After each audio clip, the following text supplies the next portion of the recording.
আউযু বিল্লাহি মিনাশ শাইতানির রাজিম। বিসমিল্লাহির রহমানির রহিম। সকল প্রশংসা মহান আল্লাহ রাব্বুল আলামিনের জন্য,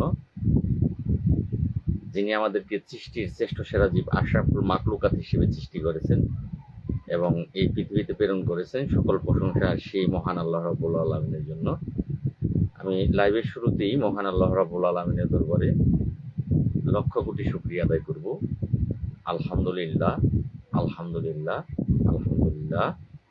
মহান আল্লাহ রাব্বুল আলামিন আমাকে সৃষ্টির শ্রেষ্ঠ সেরা জীব আশরাফুল মাখলুকাত হিসেবে সৃষ্টি করেছেন এবং এই পৃথিবীতে প্রেরণ করেছেন। সেজন্য আমি আবারও মহান আল্লাহ রাব্বুল আলামিনের দরবারে শুকরিয়া আদায় করব।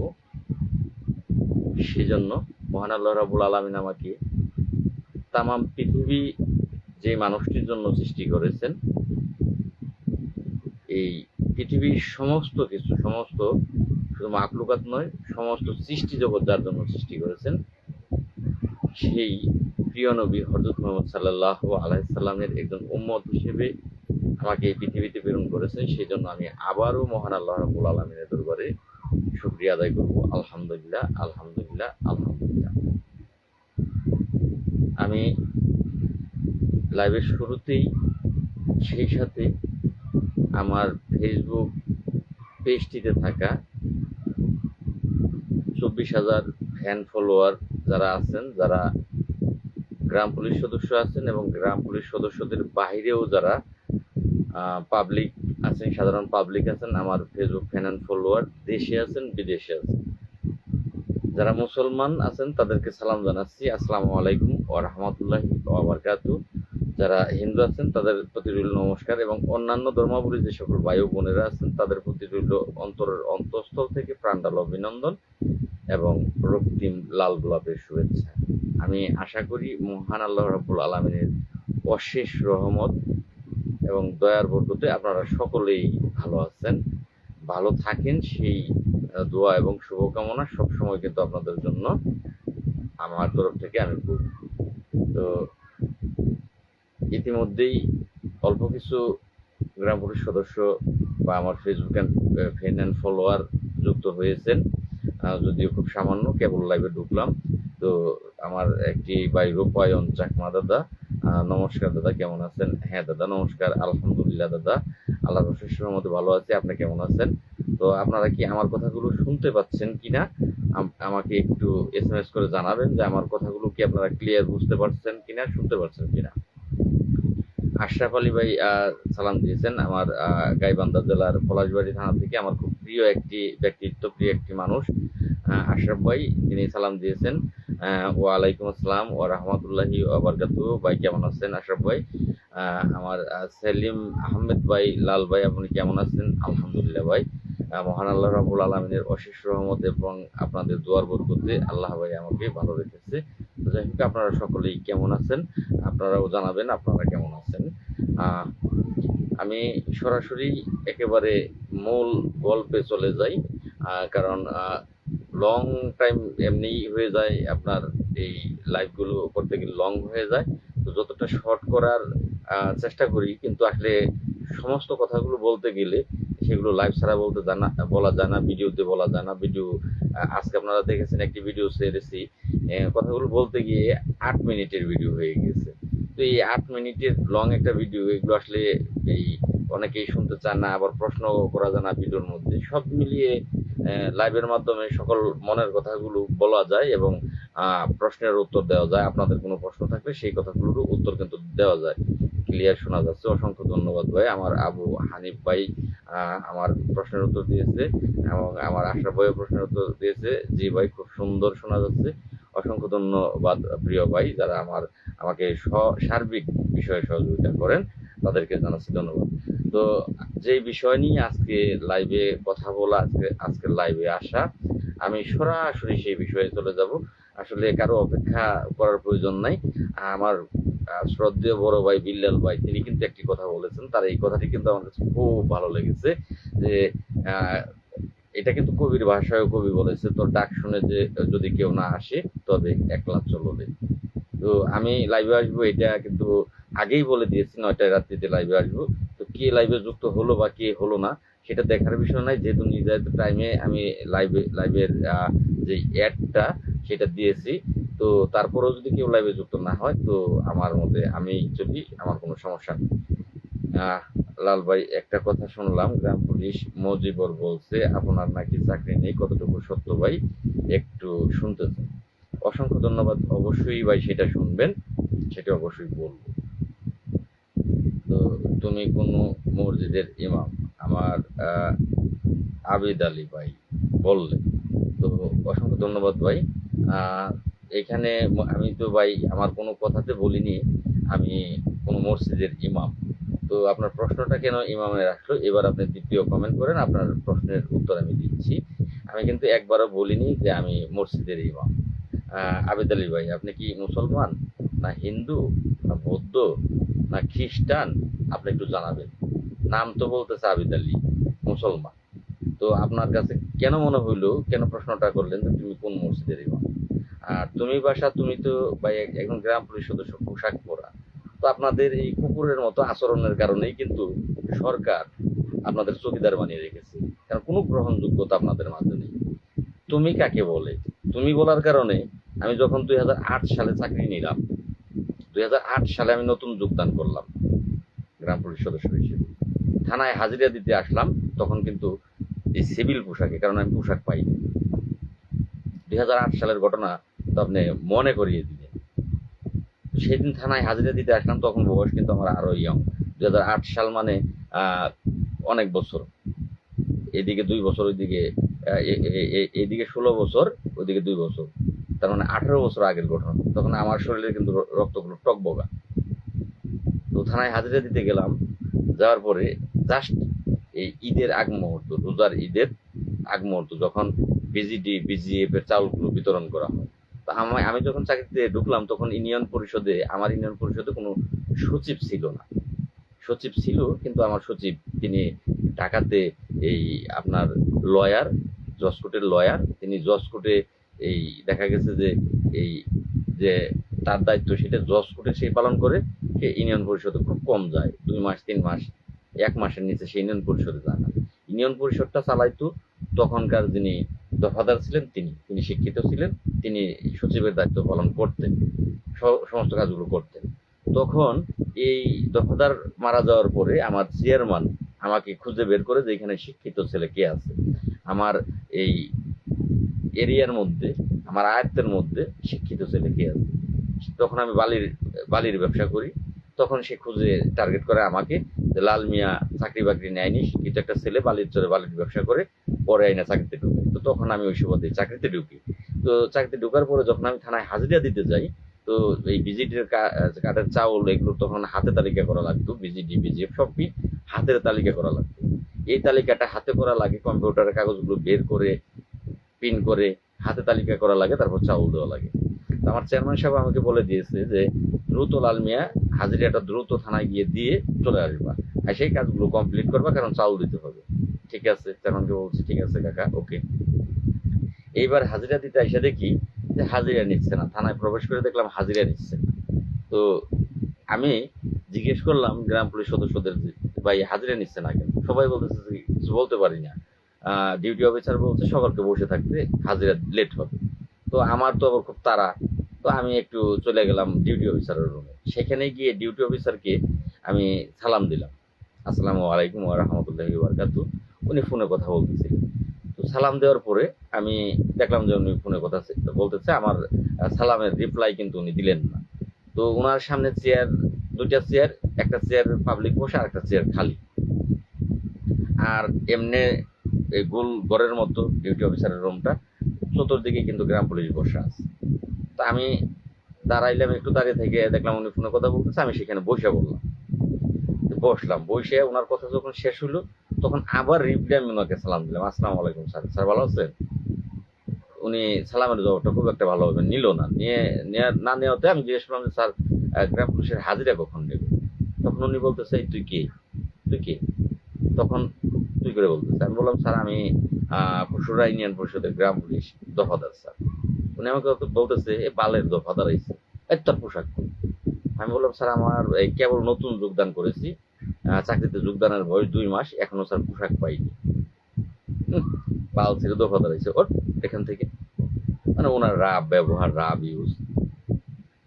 উনি এএসআই, বয়স চাকরি শেষের দিকে, 1 বছর বাকি আছে। তো আমি তারপরেও ওনার সাথে ভালো আচরণ করার চেষ্টা করতেছি যে স্যার আমার একটু তাড়া আছে, বিজিটি কার্ডের চাউল দেওয়াল লাগবে, সেই মাস্টার রোলগুলো স্যার আমাকে করতে হয়, যদি আপনি একটু বলতেন, যে এই, যাই হোক আবিদ আলী ভাই বললো আরে ভাই, যাই হোক আবিদ আলী ভাই বলেন বা যাকেই বলেন, আমার যেহেতু ঘটনাটা আমি শুরু করছি একটু বলি। তখন আমি ওই দারোগাকে বললাম যে স্যার আপনি তো আমাকে তুই করে বলতে পারেন না, আমি আপনার পরিচিত কেউ না, আপনি একটু ভদ্র ভাষায় কথা বলেন। তখন উনি আবারও উত্তেজিত হয়ে যায়, এক তুই কি করবি, এক তোর বালচির দফাদার, তুই বাড়ি এখান থেকে, এই সেন্ট্রি আরো বাড়ি করো। তখন আমার মাথাটা ঠিক থাকে না ভাই। আমার ধামরাই থানায় তখনের যে গ্রাম পুলিশগুলো আছে যারা 2008 সালের আগে, প্রত্যেকের কাছে আপনারা জিজ্ঞেস করলে, অথবা কমান্ডার মুস্তফা কামাল, তিনি সেই ঘটনাটা জানার পরে কিন্তু পরের সপ্তাহে আমার থানায় যান, কমান্ডার মুস্তফা কামালকে জিজ্ঞেস করলে আপনারা পাবেন।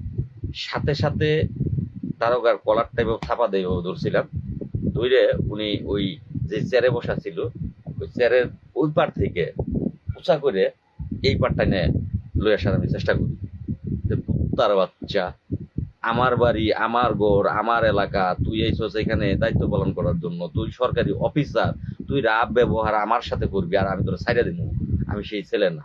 আর টাইনে ওইখান থেকে এই ভাষা ব্যবহার খারাপ করার কারণে টাইনে ওইবার থেকে এই পার আনার চেষ্টা করি। তখন দুজন শ্রেণী তারা দৌড়িয়ে আসা, এসে আমাদের 2 হাতে ধরে ধরে আমার সেখান থেকে বের করার চেষ্টা করি। তখন তাদের সাথে আমার দস্তাদস্তি লেগে যায়, দুজনের আমি ধাক্কা মারি এইভাবে। তখন আমার গাটা বোঝাই শক্তি, কারণ তখন আমার বয়স চলে 26-এর মতো, 25-26 বয়স, কিন্তু রক্ত গরমের একটা বয়স। তো তখন ওই দারোগার রাইফেলের আঘাত, এখানে মাথায় যে আলপিন থাকে, এই রাইফেলের মাথায় পিনের মতো একটা থাকে, ওইটা এখানে আমার টান লাগে, টান লাগার পরে এই আসল লেগে রক্ত বের হইতে থাকে। যাই হোক তারপরের ঘটনা অনেক পরে। এই আপনার ডিউটি অফিসার, ওসি স্যার আসতে পারে না, ডিউটি অফিসার আসার পরে সেখানে সাংবাদিক ফোন দিয়ে আনি, সব আনি, ঘটনা ডিউটি অফিসার পরে কিন্তু ওই দারোগাকে মাপ চাওয়ায় যে আপনি খারাপ আচরণ করবেন, আপনি কি করে ভালো আচরণ আশা করেন। আমি ডাইরেক্ট কিন্তু তখন বলি, আমি এই ডিউটি ইয়াকে, সেকেন্ড স্যারকে আমি বলি, ওসি টুকে বলি, স্যার একজন গ্রাম পুলিশ সদস্যের সাথে যদি একজন এএসআই বা পুলিশ সদস্য এই ধরনের আচরণ সে করে, তাহলে স্যার সে পাবলিকের সাথে কি আচরণ করতে পারে? তো যাই হোক বললাম না, বাদ দিলাম। শুধু ভাষা খারাপ করার কারণে কিন্তু আমি এটা বলি, এটা করি সেই দিন, কেবল চাকরিতে ঢুকি সেই দিন। এটা কমান্ডার মুস্তফা কামাল জানে। কমান্ডার মুস্তফা কামাল ঘটনা জানার পরে এটা সরাসরি হয়ে যায়, এটা জানে যে ধামরাই থানায়, ঢাকা জেলার ধামরাই থানায় একজন গ্রাম পুলিশ সদস্য দফাদার ঢুকছে। সে চাকরিতে 2 মাস ঢোকার পরেই এই পুলিশের সাথে তার কিন্তু অলরেডি মারামারি হয়ে গেছে। পরে কমান্ডার মুস্তফা কামাল ধামরাই যায় আমাকে দেখার জন্য, এবং আমাকে কেন্দ্রে ইনভাইট করে যে তোমার মতো ছেলেই দরকার, একদিন তুমি এই গ্রাম পুলিশের ভাগ্য পরিবর্তন করার মস্ত বড় হাতিয়ার হবা। আসলে পাগল ছাগল যাই হোক, তাকে আমি দেখতে পারি না বা তার সাথে আমার মিলে না, কিন্তু এই ব্যক্তিটা ভবিষ্যৎবাণীটা 100% দেয়। এই কমান্ডার মুস্তফা কামালের ভবিষ্যৎবাণীটা 100% দেয়। আসলে উনি একদিক থেকে আমার শিক্ষা গুরু। তো যাই হোক, যেখানে অন্যায় সেখানেই প্রতিবাদ, আমি লালমি আমার আছে না, আজ পর্যন্ত আপনারা দেখতেছেন। তাই বলতেছি যে ভাই, ভাষা খারাপ করলে আমার চেয়ে কিন্তু খারাপ কারো ভাষা নেই। তো কাজের কথায় চলে যাই। একটা ভাই প্রশ্ন করছেন, তার প্রশ্ন পর্বে চলে যাই। যে কথাগুলোর জন্য আসছি, যে 2024 সাল এই গ্রাম পুলিশ বাহিনীর সদস্যদের জাতীয় বেতন স্কেল হতে দিচ্ছে না কারা? জাতীয় বেতন স্কেল হওয়াটা একদম সহজ, কারণ আপনার সমস্ত ডকুমেন্টস আছে। আপনি আপনি অনুদান চাচ্ছেন না, আপনি ভিক্ষা চাচ্ছেন না, আপনি দয়া চাচ্ছেন না, আপনি কোনো কিছু চাচ্ছেন না। আপনি চাচ্ছেন আপনার শ্রমের ন্যায্য মূল্য, তারও ডকুমেন্টস আছে। তারও কিন্তু ডকুমেন্টস আছে। 2008 সালে প্রজ্ঞাপন আছে, 2009 সালে প্রজ্ঞাপন আছে, 2010 সালের পরিপত্র আছে, 2011 সালের গ্যাজেট আছে। আপনার ডকুমেন্টস অনুসারেই আপনি চাচ্ছেন, কিন্তু তারপরও হচ্ছে না। কেন হচ্ছে না? আমি আঙুল দিয়ে প্রমাণ সহ আপনাদেরকে দেখিয়ে দিব। আজকে কিন্তু মাননীয় প্রধানমন্ত্রী মহোদয় বগুড়া, তার নিজ এলাকা বগুড়া, সেখানে আপনারা দেখেছেন, সেখানে তার আজকে সমাবেশ ছিল। সেই সমাবেশে আমরা যেই দপ্তরের কর্মরত আছি, স্থানীয় সরকার বিভাগের মাননীয় প্রতিমন্ত্রী মহোদয় মীর শাহে আলম স্যার, আপনারা সকলেই জানেন যে প্রত্যেকটা মন্ত্রী বলেন, এমপি বলেন, তাদের বাড়ি কিন্তু গ্রামের বাড়িতে। সেইখানে সেই ইউনিয়ন পরিষদেও গ্রাম পুলিশ আছে। তো সেই সুবাদে আমরা কিন্তু স্যারের খুব কাছে যেতে পেরেছি, আমরা মাননীয় মন্ত্রী মহোদয়ের খুব কাছে, নিকটে যেতে পেরেছি, স্যারের কাছে যেতে পেরেছি, আমাদের দুঃখ দুর্দশার কথাগুলো স্যারকে বলতে পেরেছি। তো আমরা বগুড়া জেলা কমিটির এই নির্বাচনের আগে, নির্বাচন হলো 2026 সালের ফেব্রুয়ারি মাসের 12 তারিখে, বাংলাদেশ গ্রাম পুলিশ সার্ভিস অ্যাসোসিয়েশন বগুড়া জেলা কমিটির সম্মানিত উপদেষ্টা মহোদয় ছিলেন 2025 সালেই কিন্তু আমাদের মীর শাহে আলম বর্তমান প্রতিমন্ত্রী মহোদয়, তিনি ওই বগুড়া জেলা কমিটির প্রধান উপদেষ্টা ছিলেন তিনি। এইবার নির্বাচন হইল, নির্বাচনে স্যার এমপি নমিনেশন পেল মাননীয় প্রধানমন্ত্রী মহোদয়ের একেবারে নিকটতম কাছের খুব ক্লোজ বন্ধু। তিনি কিন্তু এমপি নির্বাচনের টিকিট তাকে মাননীয় প্রধানমন্ত্রী দিলেন, তিনি নির্বাচিত হলেন এবং তিনি প্রতিমন্ত্রী হলেন। সৌভাগ্যক্রমে তিনি আমাদের দপ্তরের প্রতিমন্ত্রী হলেন।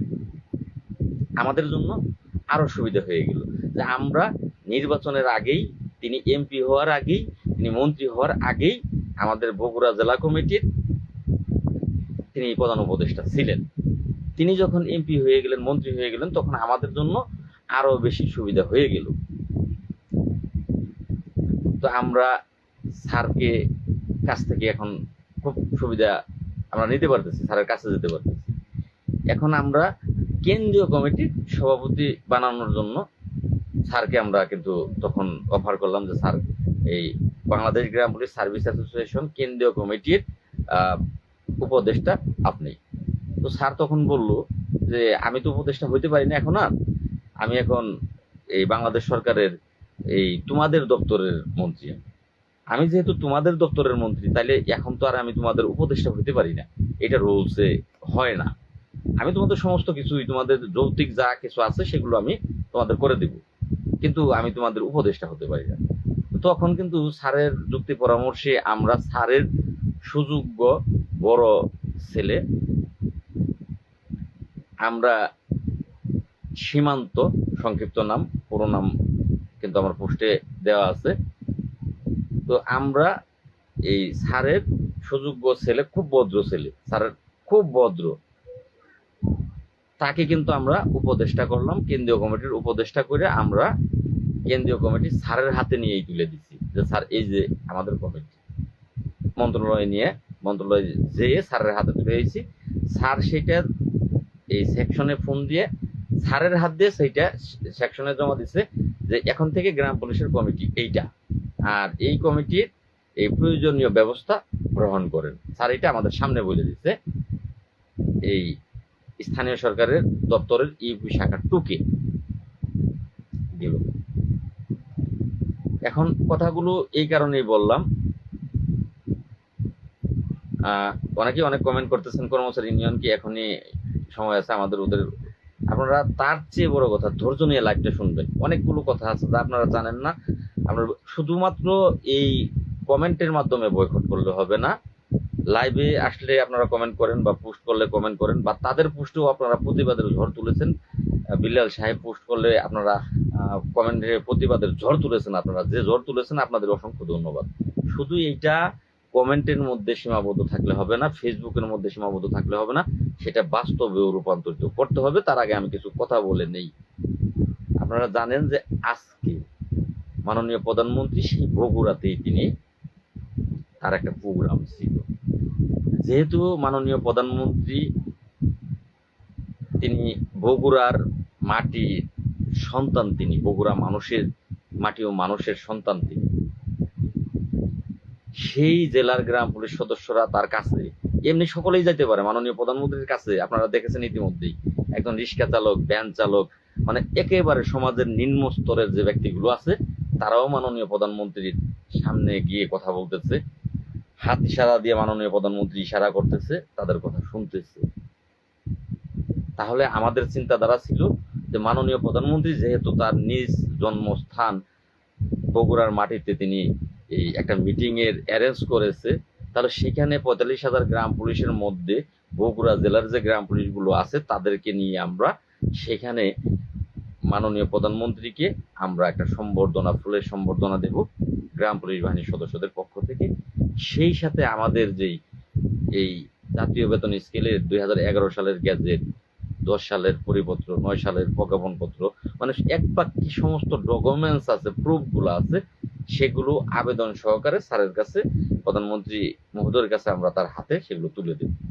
তো আমরা আমাদের মন্ত্রী মহোদয় এবং উপদেষ্টা মহোদয়ের সাথে গতকালকে সকালবেলা আমি আবেদন কইরে সেই আবেদনটা এই বগুড়া জেলার যারা দায়িত্বে আছে, আমি মজিবর ভাই সহ এই কি বলে এই যে মজিবর ভাই, তারপরে আমাদের মাসুদ ভাই, তারপরে আরো আছে আতিক, তো সবগুলো মানে বগুড়া যারা এখানে দায়িত্বে আছে আমার কমিটির, বাদল ভাই, তাদেরকে দিয়ে আমার যেহেতু দূরত্ব অনেকটাই, যে আমি এখান থেকে যেতে গেলে টাকার প্রয়োজন, টাকা ছাড়া তো কোনো কথাই নাই, টাকা ছাড়া কোনো কথাই নাই, যে কোনো কাজে বের হলে টাকার প্রয়োজন। তা আমি এখান থেকে সেই বগুড়া যেতে গেলে টাকার প্রয়োজন, তো এমনিতেই টাকা শূন্য। আপনারা কেউ বলতে পারবেন না ২৯ তারিখের প্রোগ্রাম যে আমি ডেট দিয়েছি, এই ৪ তারিখের আগ থেকেই, ৪ তারিখের প্রোগ্রামের পর থেকে কেউ ১০টা পয়সা দিচ্ছেন, ১০টা টাকা দিচ্ছেন, আপনারা কেউ বলতে পারবেন না যে এই যে দৌড়াচ্ছি, কাজ করতেছি, আপনারা কেউ আমাকে সহযোগিতা করছেন এই কাজগুলো করার জন্য, করেন নাই। কিন্তু আমি আমার তরফ থেকে এবং আমার কমিটির ২-৪ জনের সহযোগিতায় এগুলো করে যাচ্ছি। যাই হোক, আমি সেখানে কালকে যেতে পারিনি, আমি গতকালকে নাইটে যাওয়ার কথা। আমি তাদেরকে বললাম যে এইটা নিয়ে আপনারা গিয়ে মন্ত্রী মহোদয়ের কাছে পারমিশন নেন যে আমরা প্রধানমন্ত্রীর কাছে যেন ৫ সদস্য বিশিষ্ট একটা কমিটি তার হাতে নিয়ে আমরা এই ৪৫,০০০ গ্রাম পুলিশের যেই জাতীয় বেতন স্কেলের ডকুমেন্টগুলো সেগুলো স্যারকে দিতে পারি, মাননীয় প্রধানমন্ত্রীকে দিতে পারি, এবং গ্রাম পুলিশ তো থাকবেই, সমস্ত জেলার গ্রাম পুলিশ সেখানে থাকবে, এদের তরফ থেকে আমরা ৫ জন গিয়ে আমরা স্যারকে ফুল দেব, প্রধানমন্ত্রী মহোদয়কে ফুল দেব। এই প্ল্যানটা আমরা করলাম এবং সেখানে আমরা অনুমতিও পেয়ে গেলাম। মজিবর ভাই, মাসুদ ভাই, আতিক, তারপরে বাদল ভাই, এরা মন্ত্রী মহোদয়ের কাছে গিয়েছেন, গিয়ে মন্ত্রী মহোদয় এবং মন্ত্রী মহোদয়ের ছেলে আমাদের উপদেষ্টা মহোদয় দুজনেই একসাথে ছিল, তারা কাগজটা মন্ত্রী মহোদয়ের হাতে দিয়েছে যে সাক্ষাতের আবেদন, যে মাননীয় প্রতিমন্ত্রী মহোদয় আপনার মাধ্যম দিয়ে মাননীয় প্রধানমন্ত্রীর সাক্ষাতের প্রার্থনা করছি, সেটা ওই মিটিং এর মধ্যে। উনি আবেদনটা দেখে ওনার ছেলে যিনি আমাদের উপদেষ্টা তার হাতে তুলে দেয় এবং আমাদের উপদেষ্টা মহোদয় বলে দেয় ঠিক আছে, সমস্যা নাই, আপনারা আসেন, সমস্যা নাই। আমরা সেখানে অনুমতি নিয়ে কিন্তু আমরা আমাদের প্রোগ্রাম প্ল্যান ছিল যে আজকে আমরা মাননীয় প্রধানমন্ত্রীর সাক্ষাতে যাব, আমরা অনুমতি নিয়েছি। কিন্তু অত্যন্ত দুঃখের সাথে বলতে হচ্ছে যে কালকে বিকেল বেলার না দুপুর বেলার আমরা অনুমতি নিলাম, সন্ধ্যাবেলা নিউজ আসলো যে বগুড়া জেলার প্রত্যেকটা গ্রাম পুলিশ সদস্য প্রত্যেকটা থানায় ইউনো অফিসে গিয়ে সকাল থেকে মিটিং চলা অবধি পর্যন্ত, মাননীয় প্রধানমন্ত্রীর প্রোগ্রাম চলা অবধি পর্যন্ত প্রত্যেকের উপজেলায় হাজিরা দিতে হবে, প্রত্যেকটা থানায়, একটা থানাও বাদ নাই, হাজিরা দিতে হবে। সন্ধ্যাবেলা মুজিবুর ভাই আমাকে বলল যে ভাই ঘটনা তো আকাম ঘটে গেছে। কি করছে যে এখানে এই ইউনো মহোদয়গণ প্রত্যেকটা থানাতে, বগুড়া জেলার প্রত্যেকটা থানাতে এখানে এই উপজেলা নির্বাহী কর্মকর্তার যেই হল রুম, সেই হল রুমে ডেকেছে সবাইকে। একজন গ্রাম পুলিশও অ্যাবসেন্ট থাকতে পারবে না। ঘটনা কি? ঘটনা যাচাই করেন। এইবার ইউনো মহোদয়ের সাথে কথা বলে জানা গেল যে কতিপয় আমাদের গ্রাম পুলিশের মধ্যে দুইটা গ্রুপ আছে। এই দুই গ্রুপের মানে ইউনো মহোদয় তো আর জানে না যে আমরা কোন গ্রুপ, তারা কোন গ্রুপ। ইউনো মহোদয়ের যেটা বলেছে যে তোমাদের মধ্যে দুইটা গ্রুপ আছে, এক গ্রুপ গিয়ে ডিসি অফিসে ডিসি স্যারের কাছে লিখিত অভিযোগ করেছেন যে এইখানে কোনো গ্রাম পুলিশ সদস্য যেন মাননীয় প্রধানমন্ত্রী ওইখানে সাক্ষাতে না যায়, ফুল দিতে না যায়। তাদের মধ্যে দুইটা গ্রুপ, ওইখানে যদি ফুল দিতে যায় তাহলে এই দুই গ্রুপ একত্র হইলে সেখানে বিশৃঙ্খলার সৃষ্টি হতে পারে, বিশৃঙ্খলার সৃষ্টি হতে পারে। এই মর্মে সেখানে যাতে কোনো গ্রাম পুলিশ না যায়, এটা কর্মচারী ইউনিয়ন বগুড়া জেলা ডিসি মহোদয়ের কাছে আবেদন করেছে। যখন ডিসি মহোদয়ের কাছে একজন গ্রাম পুলিশ সদস্য নিজেই আবেদন করে যে স্যার আমাদেরকে ওইখানে আপনি যাইতে দিয়েন না, ওইখানে গেলে আমরা মারামারি করব, তখন তার ডিসি মহোদয়ের কোনো দোষ না। যে আমি নিজেই বলতেছি যে স্যার আমাদের ওইখানে যাইতে দিয়েন না, আমরা ওইখানে গেলে কিন্তু স্যার মারামারি করব, তখন তো স্বাভাবিক ডিসি মহোদয় তো এটা ভাববে যে তাহলে তো এটা তো হতে দেওয়া যাবে না। তখন ডিসি মহোদয় সমস্ত ইউনো মহোদয়কে জানিয়ে দিয়েছেন সকল গ্রাম পুলিশ সদস্যদেরকে আপনারা নিজ নিজ কর্মস্থলে, নিজ নিজ ইউনো অফিসে, আপনাদের অফিসে ডেকে নিন। একজন গ্রাম পুলিশও যাতে এই প্রধানমন্ত্রীর ধারে কাছেও না যেতে পারে, মিটিং এ না যেতে পারে। এবারে আপনারাই বলুন, 144 জারি করে দিল, এখানে যাওয়া বন্ধ করে দিল। আপনাদের জ্ঞাতার্থে পিছনের দিকে নিয়ে যাচ্ছে 2024 সালের ডিসেম্বর মাসের 5 তারিখ, অন্তর্বর্তীকালীন সরকার জাতীয় বেতন স্কেলের দাবি নিয়ে ফেসবুকে পোস্টের মাধ্যমে শুরু হইল আমার চলো চলো ঢাকা চলো, হয় জাতীয় বেতন, হয় জাতীয়করণ, না হয় মৃত্যুবরণ। 2024 এবার ভাইবে নেন যে 2024-এর 5, 6, 7, কোনো জায়গায় 8 তারিখ পর্যন্ত সমস্ত বাংলাদেশের গ্রাম পুলিশ যারা আমার বিরোধী আছেন, যারা কমেন্ট বিরোধী করেন, আপনাকেও এই উপজেলা নির্বাহী কর্মকর্তার অফিসে ডেকে নিয়ে 3 দিন প্রশিক্ষণ, ট্রেনিং বা অযথা নিয়ে বসিয়ে রেখেছিল যে আমার বিরোধী করতেছেন, সে বলেন যে ঘটনাগুলো সত্য কিনা। তাহলে সেই দিনের এই নৈপথ্যে কে ছিল, সেই দিনের এই ঘটনার মূল তদন্ত কার হাতে ছিল? আজকেরটা তো প্রমাণ আমরা হাতে নাতেই পাইলাম, সেটা আপনাদেরকে বললাম, আপনারা যাচাই বাছাই করে দেখেন সত্য কিনা, কথাগুলো সত্য কিনা। তাহলে 2024 সালের সেই ঘটনার পিছনে ও কারা ছিল আপনারা ধরে নেন। আমি তো জানি কারা ছিল, সমস্ত কিছুই আমি জানি। দেখ, আমার একটি ভাই লিখেছেন, আবু বকর সিদ্দিকী ভাই লিখেছেন, সত্য কথা ভাই আপনি ভালো আছেন? আলহামদুলিল্লাহ ভাই। বিল্লাল সাহেবকে বলেন সরকারের দিন চলতেছে না। ভাই আমার কথাগুলো একটু শুনেন, তারপর আমি আপনাদের প্রত্যেকটা প্রশ্নের উত্তর দেবো। আমার একটি ভাই কিন্তু প্রশ্ন করে গিয়েছেন, আমি বললাম যে আপনার প্রশ্নের উত্তরটা পরে দিচ্ছি। কবি রবীন্দ্রনাথ ঠাকুরের মৃত্যুর পরে বাংলাদেশে কিন্তু অনেক নতুন নতুন কবি আসছে। গ্রাম পুলিশের মধ্যেও একটা কবির আবির্ভাব হয়েছে, তিনি হচ্ছেন কবি মুজিবুর রহমান চৌধুরী। তো তার বিষয়ে একটি প্রশ্ন আমার একটি ভাই করেছেন, অবশ্যই উত্তর পাবেন, একটু ধৈর্য ধরেন, বা যদি ভুলে যায় আবারও কমেন্ট করবেন, আমি বলবো, ইনশাল্লাহ বলবো।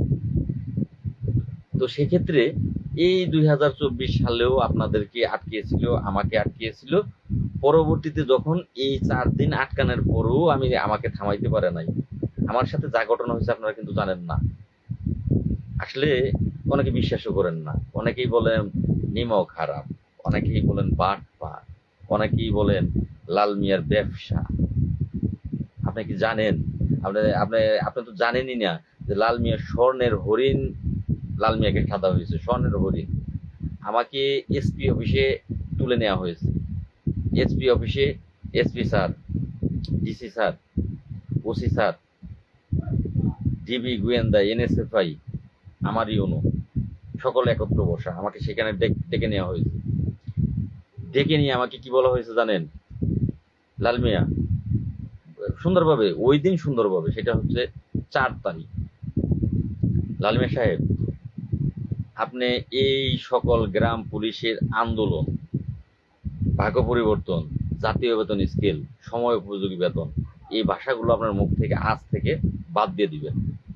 কারণ এগুলো বর্তমান অন্তর্বর্তীকালীন সরকার প্রধান ডক্টর ইউনূস সাহেব সহ 17 জন উপদেষ্টা স্বয়ং তারা আপনার আইডি হাতে নিয়ে বসে আছে, আপনার ফেসবুক আইডি নিয়ে বসে আছে। আমার ওসি স্যার বলতেছে, আমার ইউনূস স্যার বলতেছে, আপনি লাল মিয়া, আমার তো ভাগ্য ভালো যে আমি এই থানার ইউনূস, আপনার কারণে প্রধান উপদেষ্টা ডক্টর ইউনূস সাহেব আমার কাছে ফোন দিছে, আমি তো গর্বিত। আপনি লাল মিয়া, আমি বললাম আসলে স্যার আপনি গর্বিত ঠিক আছে, কিন্তু স্যার আসলে এটা আমার জন্য খারাপ, খুব খারাপ একটা ব্যাপার যে আমি আপনার সেই থানারই এই একজন দফাদার, যার কারণে স্যার আপনি পেরেশানের মধ্যে আছেন, খুব প্যারার মধ্যে আছেন স্যার। এইটা আমার জায়গা থেকে স্যার আমি আসলেই দুঃখিত। স্যার স্যার বলতেছে যে এটা আমি গর্বিত যে আপনি লাল মিয়া, আপনি এই আমার থানাতেই এত বড় নেতা, আপনি আমার থানা, বসেন বসেন।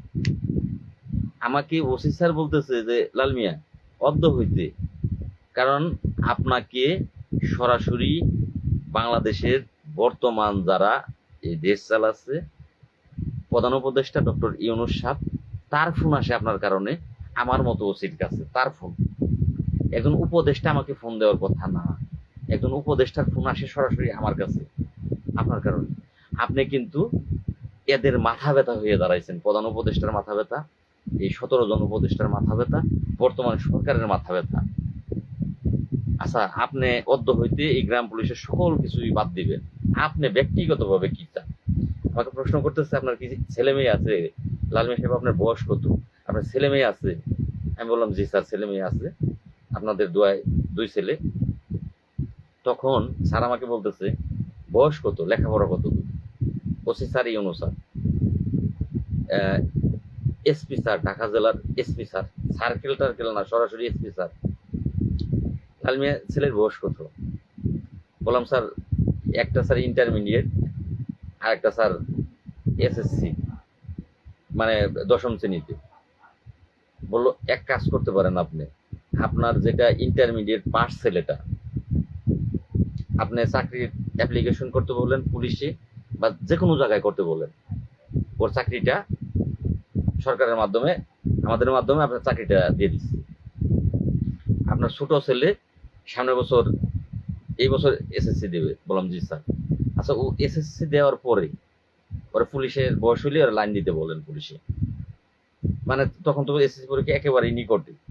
ও না, এসএসসি পরীক্ষা দিয়ে পাশ করছো, ইন্টারে ভর্তি হবে ওই সময়, ইন্টারে ভর্তি হবে ওই সময় বললো যে ওরে পুলিশে লাইন দিতে বলেন, ওর চাকরি দিয়েছে। আমার 2টা ছেলের চাকরির অফার আসছে, এই 45,000 গ্রাম পুলিশের জাতীয় বেতন স্কেল বা সময় উপযোগী বেতনটা, এই দাবিটা আমি বিক্রি করে দেবো, এই দাবিটা আমি বিক্রি করে দেবো। আমার মুখ দিয়ে আর কখনো আমি বলবো না, আমাকে এবং মুসলেখা দিতে হবে, আমাকে লিখিত দিতে হবে যে গ্রাম পুলিশের দাবি দেওয়া কখনো আমি আর আমার মুখ থেকে বলবো না। আমি কিন্তু সেটা করি নাই সেদিন। এবং আমাকেও ফ্যাসিলিটি দেওয়া হবে, 2 ছেলের চাকরি দেবে এবং আমাকেও ফ্যাসিলিটি দেওয়া হবে যে আপনি আপনার ইউনিয়ন পরিষদে বুক খুলিয়ে ডিউটি করবেন, আপনি থানা ওসি স্যারের লগে ভালো সম্পর্ক, ইউনূস স্যারের লগে সাথে ভালো সম্পর্ক, সবটা জায়গায় আপনার ভালো সম্পর্ক থাকবে, বর্তমান সরকারের সাথে আপনার ভালো সম্পর্ক থাকবে। এখন বিশ্বাস করলে করলেন, না করলে টেস মারা খানগা, টেস মারা, কিছু আসে যায় না আমার। আমি কিন্তু সেদিন আপনাদের ভাগ্য বিক্রি করিনি, আমি সরাসরি তখন আমার ওসি স্যার, এসপি স্যার এবং ইউনূস স্যারকে বলছিলাম এক্সকিউজ মি স্যার। বললো হ্যাঁ। বললাম স্যার আমি গ্রাম পুলিশের যে দাবিগুলো নিয়ে আন্দোলনের ডাক দিয়েছি, 2011 সালে জাতীয় বেতন স্কেলের গ্যাজেট আছে, 2010 সালে পরিপত্র আছে, 2009 সালের প্রজ্ঞাপন আছে, 2008 সালের পরিপত্র আছে, সর্বশেষ হাইকোর্টও রায় দিছে, হাইকোর্টের মামলা স্যার আমিই করছি, আমিই লাল মিয়া, আমিই মামলা করছি, সেখানে রায় আছে। স্যার আমার দাবি কি অযৌক্তিক কোনো দাবি? স্যার বর্তমানে 6,500 টাকা বেতন, এটা কি স্যার শ্রম আইনে যদি নির্ধারণ করা হয়, শ্রম আইন স্যার, শ্রমিক আইনে, শ্রম মানে একজন শ্রমিক, লেবার, স্যার একজন লেবারের আইনে বেতন নির্ধারণ করতে গেলেও স্যার 500 টাকা প্রতিদিনের হাজিরা একজন শ্রমিকের, লেবারের। স্যার একজন সুইপার, ওয়ার্ড বয়, ক্লিনার, তার 19-20তম গ্রেড, 8 ঘন্টা ডিউটি করে। স্যার একজন গ্রাম পুলিশ সদস্য, সে 24 ঘন্টা স্যার আপনার ওসি স্যার আপনার সাথে সে দায়িত্ব পালন করে, রাত্রে দিনে ইউনিয়ন পরিষদে। স্যার আমার একটা দাবি কি স্যার ভুল আছে? তখন প্রত্যেকটা স্যার সেখানে বলছিল, লাল মিয়া আপনার প্রত্যেকটা দাবি রাইট আছে, কিন্তু এই মুহূর্তে আপনার দাবিগুলো উপস্থাপন করার সময় না, কারণ সরকার এই মুহূর্তে চাচ্ছে না যে আপনি এই দাবিগুলো উপস্থাপন করেন, সরকার চাচ্ছে। তো অতএব আপনার দাবিগুলো রাইট, কিন্তু এই মুহূর্তটা আপনার জন্য রং। তখন আমি বলছিলাম, sir I am right, you are wrong, but যাই হোক, ইংলিশ বললে আবার অনেকেই কিন্তু বুঝবেন না। স্যারকে আমি বললাম যে স্যার আমি রাইট, আপনি রং, আপনি নিজের মুখেই বললেন। তো স্যার আমি রাইট যেহেতু, স্যার আমি আমার জায়গার থেকে স্যার বিন্দু পরিমাণ আমি সরব না। স্যার একটা কাজ করতে পারি, বললাম কিন্তু 4 তারিখের ঘটনা, একটা কাজ করতে পারি, যেহেতু আপনি ওসি স্যার, ইউনো স্যার, এই এসপি স্যার, ডিসি স্যার, এতগুলো সব বড় মাপের ব্যক্তিত্ববর্গ আমাকে বুঝাচ্ছেন, আমি আপনাদের সম্মানের স্বার্থে 5 তারিখ, তখনের মিটিংটা ছিল কিন্তু 8 তারিখ, প্রথম ডাকটা ছিল 8 তারিখ, 5 তারিখ থেকে তারা ট্রেনিং এর ব্যবস্থা নিচ্ছে, 5, 6, 7, 8। ঠিক আছে স্যার, আমি 8 তারিখে ঢাকা মিটিং এ যাব না। 5, 6, 7, 8 আপনারা প্রত্যেকটা জেলার, প্রত্যেকটা থানার এবং আমার নিজ থানার এই প্রশিক্ষণ ডাকছেন, আমি নিজেও প্রশিক্ষণে উপস্থিত হব এবং আমার থানার গ্রাম পুলিশও উপস্থিত হবে, এবং বাংলাদেশের কোনো গ্রাম পুলিশ 8 তারিখ ডাকা যাবে না।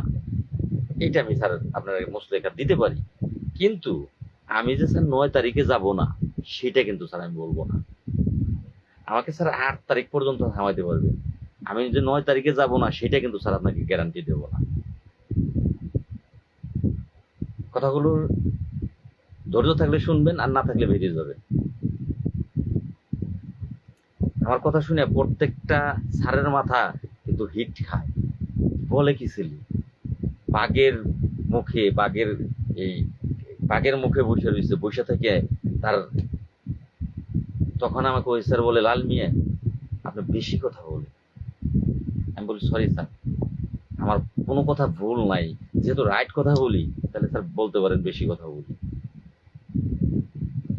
তখন অবশেষে ইউনু মহোদয় বলে যে ঠিক আছে আপনি সেইটাই লিখে দেন। আমি জাস্ট ওইভাবেই ভাষাগুলো আমার নিজ হাত দিয়ে, নিজে স্যারে নিজে সাদা কাগজ আমার হাতে দেয় এবং কলম দেয়, পেন দেয়, কারণ আমি কলম ছাড়াই গেছি, কাগজ তো নেই নেই। স্যারে নিজের হাত দিয়ে সাদা পেজ এবং পেন দেয়, কলম দেয়, আমি নিজের হাত দিয়ে লিখি যে আমি 8 তারিখে ঢাকা আন্দোলনে যাব না, এবং সকল গ্রাম পুলিশকে নিষেধ করব কেউ যেন 8 তারিখে আন্দোলনে না যায়, এটা। এবং স্পষ্টভাবে লেখা স্বাক্ষর দিই যে আমি 9 তারিখে যাব না, সেটা কিন্তু আমি মুসলেখাতে বললাম না, আমার ভাষায় আমি লিখে স্যারকে বললাম, স্যার দেখেন কথাগুলো কি আপনার পছন্দ হয়েছে, তাহলে স্যার আমি স্বাক্ষর দেব, ঠিক আছে কিনা? স্যার বললো ঠিক আছে, এবার সিগনেচার করলাম, করে স্যারকে জমা দিলাম, জমা দিয়ে উঠে দাঁড়িয়ে বললাম যে স্যার এবার ওসি স্যার তখন হাইসে দিত, মানে যখন আমি উঠে দাঁড়াইলাম,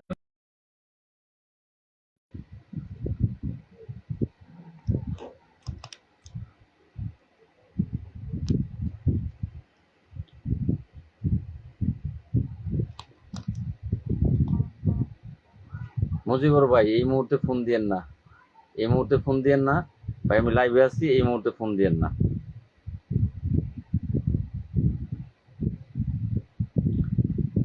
যাই হোক,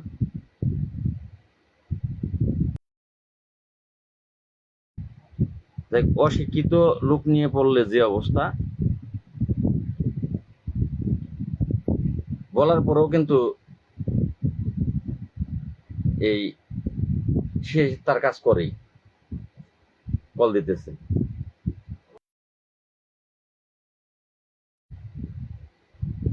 তিনবার কেটে দিলাম, তারপরও কল দিতেই আছে। এবার বাসাটা খারাপ শুনলো, মানে আমি যারা যা বলি উচিত কথা বলে দিই। আমার বাপ বলে বাপেরও বলি, আমার সাথে তাতে কিছু আসে যায় না। আমার সাথে আছে, ভুল করলে তার পানিশমেন্ট সে পাবেই, আমার বাপ হোক। তিনবার কল কাটে দিলাম, তারপরও সে কল দিতেই থাকে। এবার শুনলি বাসাটা, যে শিক্ষিত কোনো ছেলে হলে সে বুঝবো, কিন্তু শিক্ষিত মানুষ হলে সে বুঝবো যে কলটা কাটে দিচ্ছে, যেহেতু কাটে দিচ্ছে তাহলে দ্বিতীয়বার দেওয়া উচিত না। আসলে অশিক্ষিত মানুষ মানে জমের সমতুল্য, কবি বলে গেছে, অশিক্ষিত মানুষ মানে জমের সমতুল্য। তার দ্বারা আপনি ভালো কোনো কিছু আশাই করতে পারেন না। তার দ্বারা আপনার আপনার জম সে মৃত্যু আশা করতে পারেন তার দ্বারা। Very sad.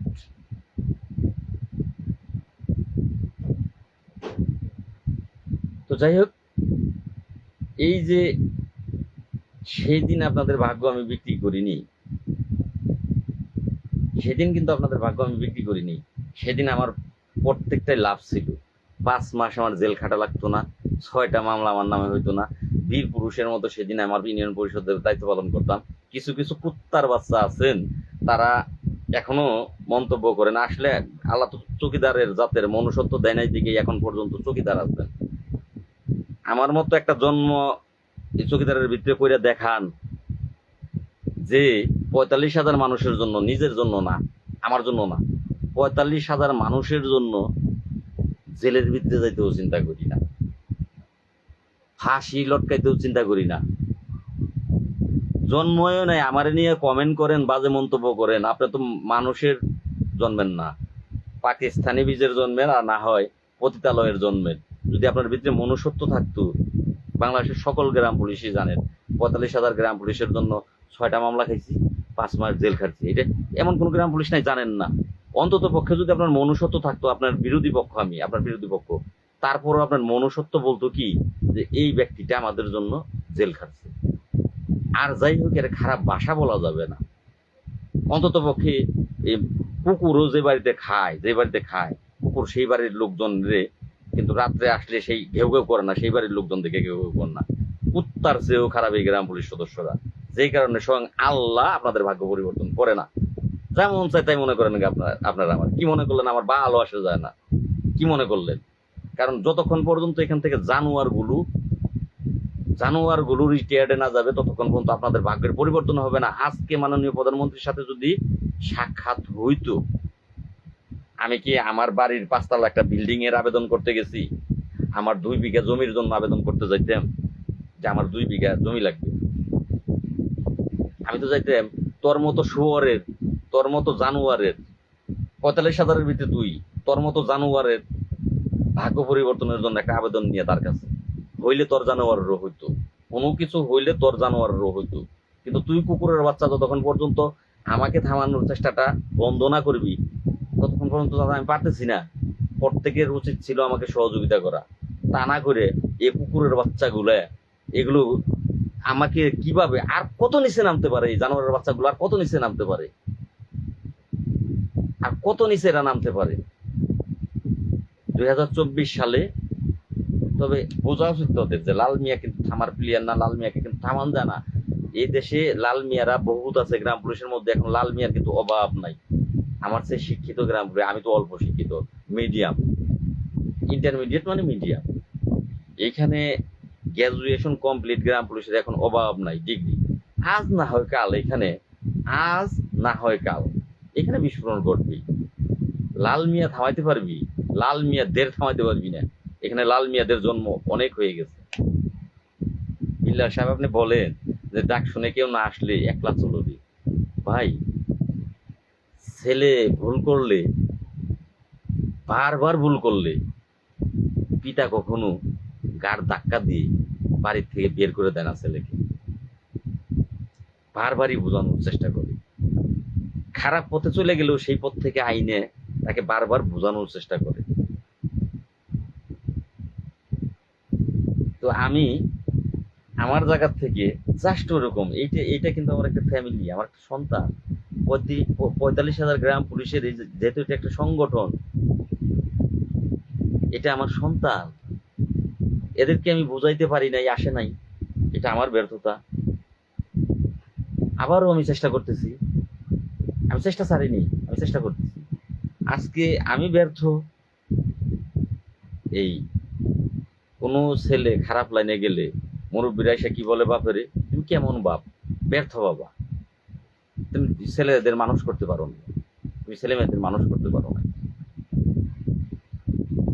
বাবার কি দোষ, বাবা তুই চেষ্টা করছে, ছেলে মেয়েদেরকে মানুষ করতে পারে নাই, আমার কি দোষ? আমি তো প্রোগ্রাম ডাকি, নিজে গিয়ে সেদিন উপস্থিত থাকি, হল রুমও ভাড়া করি, হল রুমও ভাড়া করি টাকা দিয়ে। আপনারা 2, 4, 10 টাকা যারা সহযোগিতা করেন, আমি প্রোগ্রামের কথা বলে টাকা আপনাদের কাছে সহযোগিতা চাই, আপনারা আমাকে সহযোগিতা করলেন।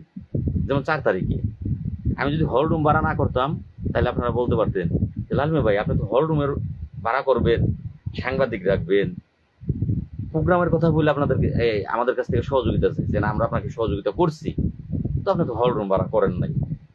তখন কিন্তু আমাকে আপনারা বলতে পারতেন। আপনারা সহযোগিতা কম বেশি যাই করেন, সেটা আমি যে কথা বলে সহযোগিতাটা চাই, সেই কাজটা আমি নিজে ঠিকই করি, কিন্তু আপনাদের কারণে সেইটা সম্পূর্ণ রূপে সাকসেস হইতে পারি না।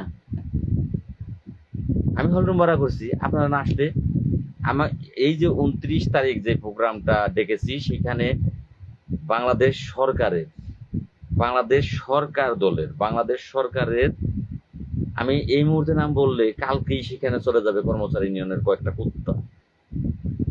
এই মুহূর্তে যদি আমি নাম বলি যে আপনাদের অনুষ্ঠানে কে থাকবে, আমি কালকে খুব গুরুত্বপূর্ণ একটি জায়গাতে আল্লাহ যদি নেয় সকালবেলা যাব, দেশের 3 জনের ভিতরে, বাংলাদেশের 3 জনের ভিতরে একজন। কিন্তু এখন সেখানে যে ছবিটা যদি ছাড়ি, ফেসবুকে যদি ছবিটাও ছাড়ি, ওই কুত্তাগুলো হুড়মুড়িয়া গন্ধে গন্ধে গন্ধে সেখানে গিয়ে কাজটা বন্ধ করে দিতেছে। বাংলাদেশ সরকার দলের মাননীয় মন্ত্রী, বিগ মন্ত্রী যারা দেশ চালায়, মন্ত্রী তো অনেকগুলাই আছে, 41 জন মন্ত্রী প্রতিমন্ত্রী নিয়ে 41 জন ব্যক্তি, বিগ মন্ত্রী আপনাদের মিটিং এ থাকবে। কিন্তু আজকে আমার সাথে কথা হয়েছে যে হল রুম ভাড়া করা হয়েছে কিনা, আজকে কিন্তু সেখানে যাওয়ার কথা ছিল, মন্ত্রী মহোদয়ের কাছে যাওয়ার কথা ছিল, কিন্তু যেতে পারিনি। কেন জানেন? কারণ আমি এখন আবেদনটা যদি লিখতে যাই যে এই 29 তারিখের মিটিং এ মন্ত্রী মহোদয় থাকবে, আবেদনটা লিখে স্বাক্ষর করতে যাই, আমাকে লিখতে হবে যে মাননীয় মন্ত্রী মহোদয়, অমুক মন্ত্রণালয়, বাংলাদেশ সচিবালয়, ঢাকা বাংলাদেশ,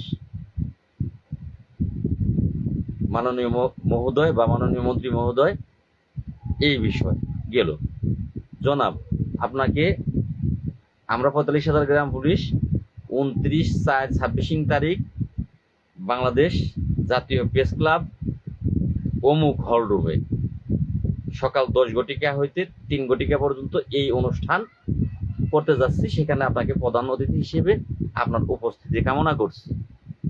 এখন তো আমি হল রুমে ভাড়া করারই নেই, আপনার মন্ত্রীর আশা কিভাবে করে? আপনার কি মানুষ 45,000 মানুষ, ধরেন 1 লক্ষ টাকাই লাগবে হলরুম টলরুম ভাড়া করতে, কয় টাকা করে পড়ে? 2 টাকা করে পড়ে, 2 টাকা, 2 টাকা। কিন্তু চৌকিদারের কাছে অনেক দাম 2 টাকা, চৌকিদারদের কাছে 2 টাকার অনেক দাম। আর লাল মিয়া বাটপার, লাল মিয়াকে কেন 2 টাকা দেবো? লাল মিয়া তো বাটপার, কেন 2 টাকা দেবো? আমি আজও পর্যন্ত হলরুম ভাড়া করতে পারিনি, অথচ 29 তারিখে মিটিং। মানববন্ধন করতে গেলে ফেস্টুন লাগবে, ব্যানার লাগবে, সাংবাদিকদের দাওয়াত দিতে হবে। প্রত্যেকটা টিভি চ্যানেল, আমার একজন গ্রাম পুলিশ সদস্য কমেন্ট করে, ভাই বাংলাদেশের সবচেয়ে বড় টিভি চ্যানেল সেগুলো রাখবেন। ভাই সবচেয়ে বড় লাগবো না, বাংলাদেশের সবচেয়ে ছোট স্যাটেলাইট হলেই হবে। স্যাটেলাইট, স্যাটেলাইট হলে আবার বুঝবেন না, স্যাটেলাইট মানে টিভি চ্যানেল, টিভি, বাংলাদেশের সবচেয়ে ছোট টিভি চ্যানেল যেটা আছে, আপনি ওই টিভি চ্যানেলটার একটু বললে আমাদের এখানে আনেন, আপনি একটু দায়িত্ব নেন। বড়টার দায়িত্ব আপনারা দিলাম না, সবচেয়ে ছোটটার দায়িত্ব একটু নেন ভাই। গরুর মাংস খাইতে সবারই মন চায় ভাই, লাল মিয়ারও চায়, আপনারও চায়। পকেটে টাকা না থাকলে গরুর মাংস কপালে জুটে না, মরিচ ভর্তাও কপালে জুটে না, মরিচটাও ভাই টাকাতে কিনে আনতে হয়। প্রতি তারিখেই চিল্লাইতেছি, প্রতিদিনই পোস্ট করতেছি, আপনাদের সহযোগিতা কামনা করতেছি, সহযোগিতা কামনা করতেছি। কি সহযোগিতা করতেন আপনারা? হলরুম কি কারো বাপের? প্রেস ক্লাবে হলরুম ভাড়া করতে টাকা নেয় না? টাকা ছাড়াই হলরুমটা দিয়ে দেবে? নিতে চাইছিলাম যেহেতু বাংলাদেশের সর্বোচ্চ ব্যক্তিত্বদের কাছে নখ দিতেছি তারা থাকার জন্য। আগে কিন্তু বলছি বাংলাদেশের 3 জনের মধ্যে, এই বাংলাদেশ পরিচালনা করে 3 জনের মধ্যে একজনের সাথে কালকে দেখা করতে আল্লাহ যদি হাতে বাঁচে রাখে যাবো। কিন্তু বিশ্বাস করবেন আমার কাছে আছে অনলি 150 টাকা, অনলি 150 টাকা পকেটে আছে। কালকে যেতে হলে অবশ্যই কারো না কারো কাছে ফোন দিয়ে টাকা নিতে হবে, অথবা হাত পাততে হবে। এই আমি যেখানে থাকি এইখানে কারো কাছে হাত পাততে হবে, তারপর টাকা নিয়ে কালকে আমাকে টাকা দিতে হবে। কেন রে ভাই? 45,000 মানুষের ভাগ্য পরিবর্তনের জন্য চেষ্টা করতেছি। ওই কুকুরগুলো আছে তারা তো আমার বিরোধিতা করবেই, তারা করবেই, কারণ তাদের বাড়া বাদে ছাই করতেছে। তো যারা কমেন্ট করেন আমার পক্ষে কমেন্ট করেন, যারা শিক্ষিত, যারা বুঝেন, মেধাবী, তারা তো বুঝবেন। ইউনিয়ন পরিষদে যাই, আপনার ইউনিয়ন পরিষদে তো গ্রাম পুলিশ আছে কয়জন? 10 জন। 20 টাকার তুললেও তো 200 টাকা আসে, 20 টাকা করে তুলি। যারা বুঝেন তারাও যদি সহযোগিতা করেন, কবে আমি হলরুম ভাড়া করতে পারতাম? এগুলো কবে বানাবো, কবে হলরুম ভাড়া করবো, কবে এগুলো আমি বানাবো? আমার তো মাথা বর্তমানে নষ্ট। গতকালকের আগের দিন কিন্তু আমি পোস্ট করেছি যে ভেবে কুল কিনারা পাচ্ছি না, আমি কি করব, আমি কি করব।